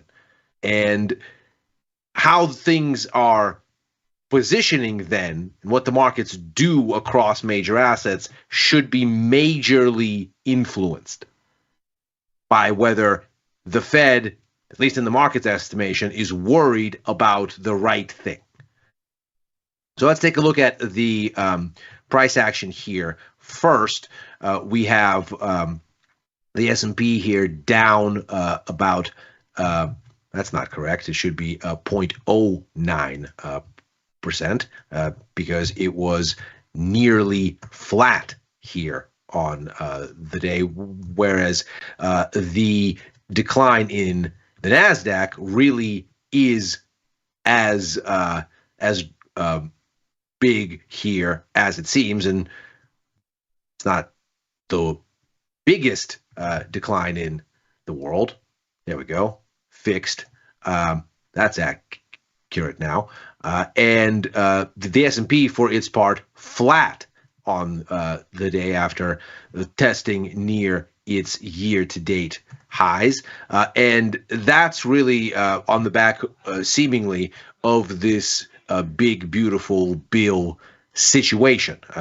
Because what we have once we get into the internals sector-wise is outperformance for small caps. The Russell tellingly higher today by a good margin, adding a meaningful 1% today, and the NASDAQ down by almost an equivalent amount, as we say, 0.89% here.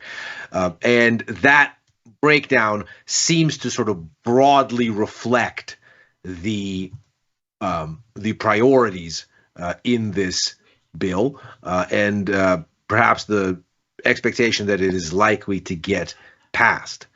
Healthcare up, financials up, consumer staples up, but technology and communication services, sort of looking at the sector breakdown, both down. So this seems to speak to that impact here. Yields, interestingly, a little bit higher at the front end, but still relatively anchored at the back end. Perhaps this reflects the near-term inflationary implications, at least to some extent, of what we saw in this bill. It is expected to increase the deficit by something on the order of $3 trillion. And of course, that's spread out over 10 years. But one sort of more immediate impact here is an update in the state and local tax deductions. This was a big sticking point after the 2017 tax cut program in the first Trump administration. that significantly reduced the amount of state and local taxes that could be written off from federal taxes. And this significantly increases the cap from 10, it looks like, to about $40,000. And so a meaningful increase, and that perhaps puts a little bit more money in the hands of consumers, which may be inflationary in that it sort of gives a cash infusion into consumption sometime next year.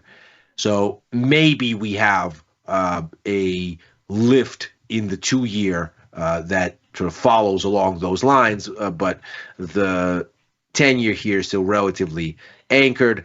Crude oil, despite the marginal increase today, still very much in consolidation mode since those geopolitical tensions washed out of the price. Gold a little bit higher, the dollar a little bit lower against its major counterparts. The pop in gold, in particular, interesting here with yields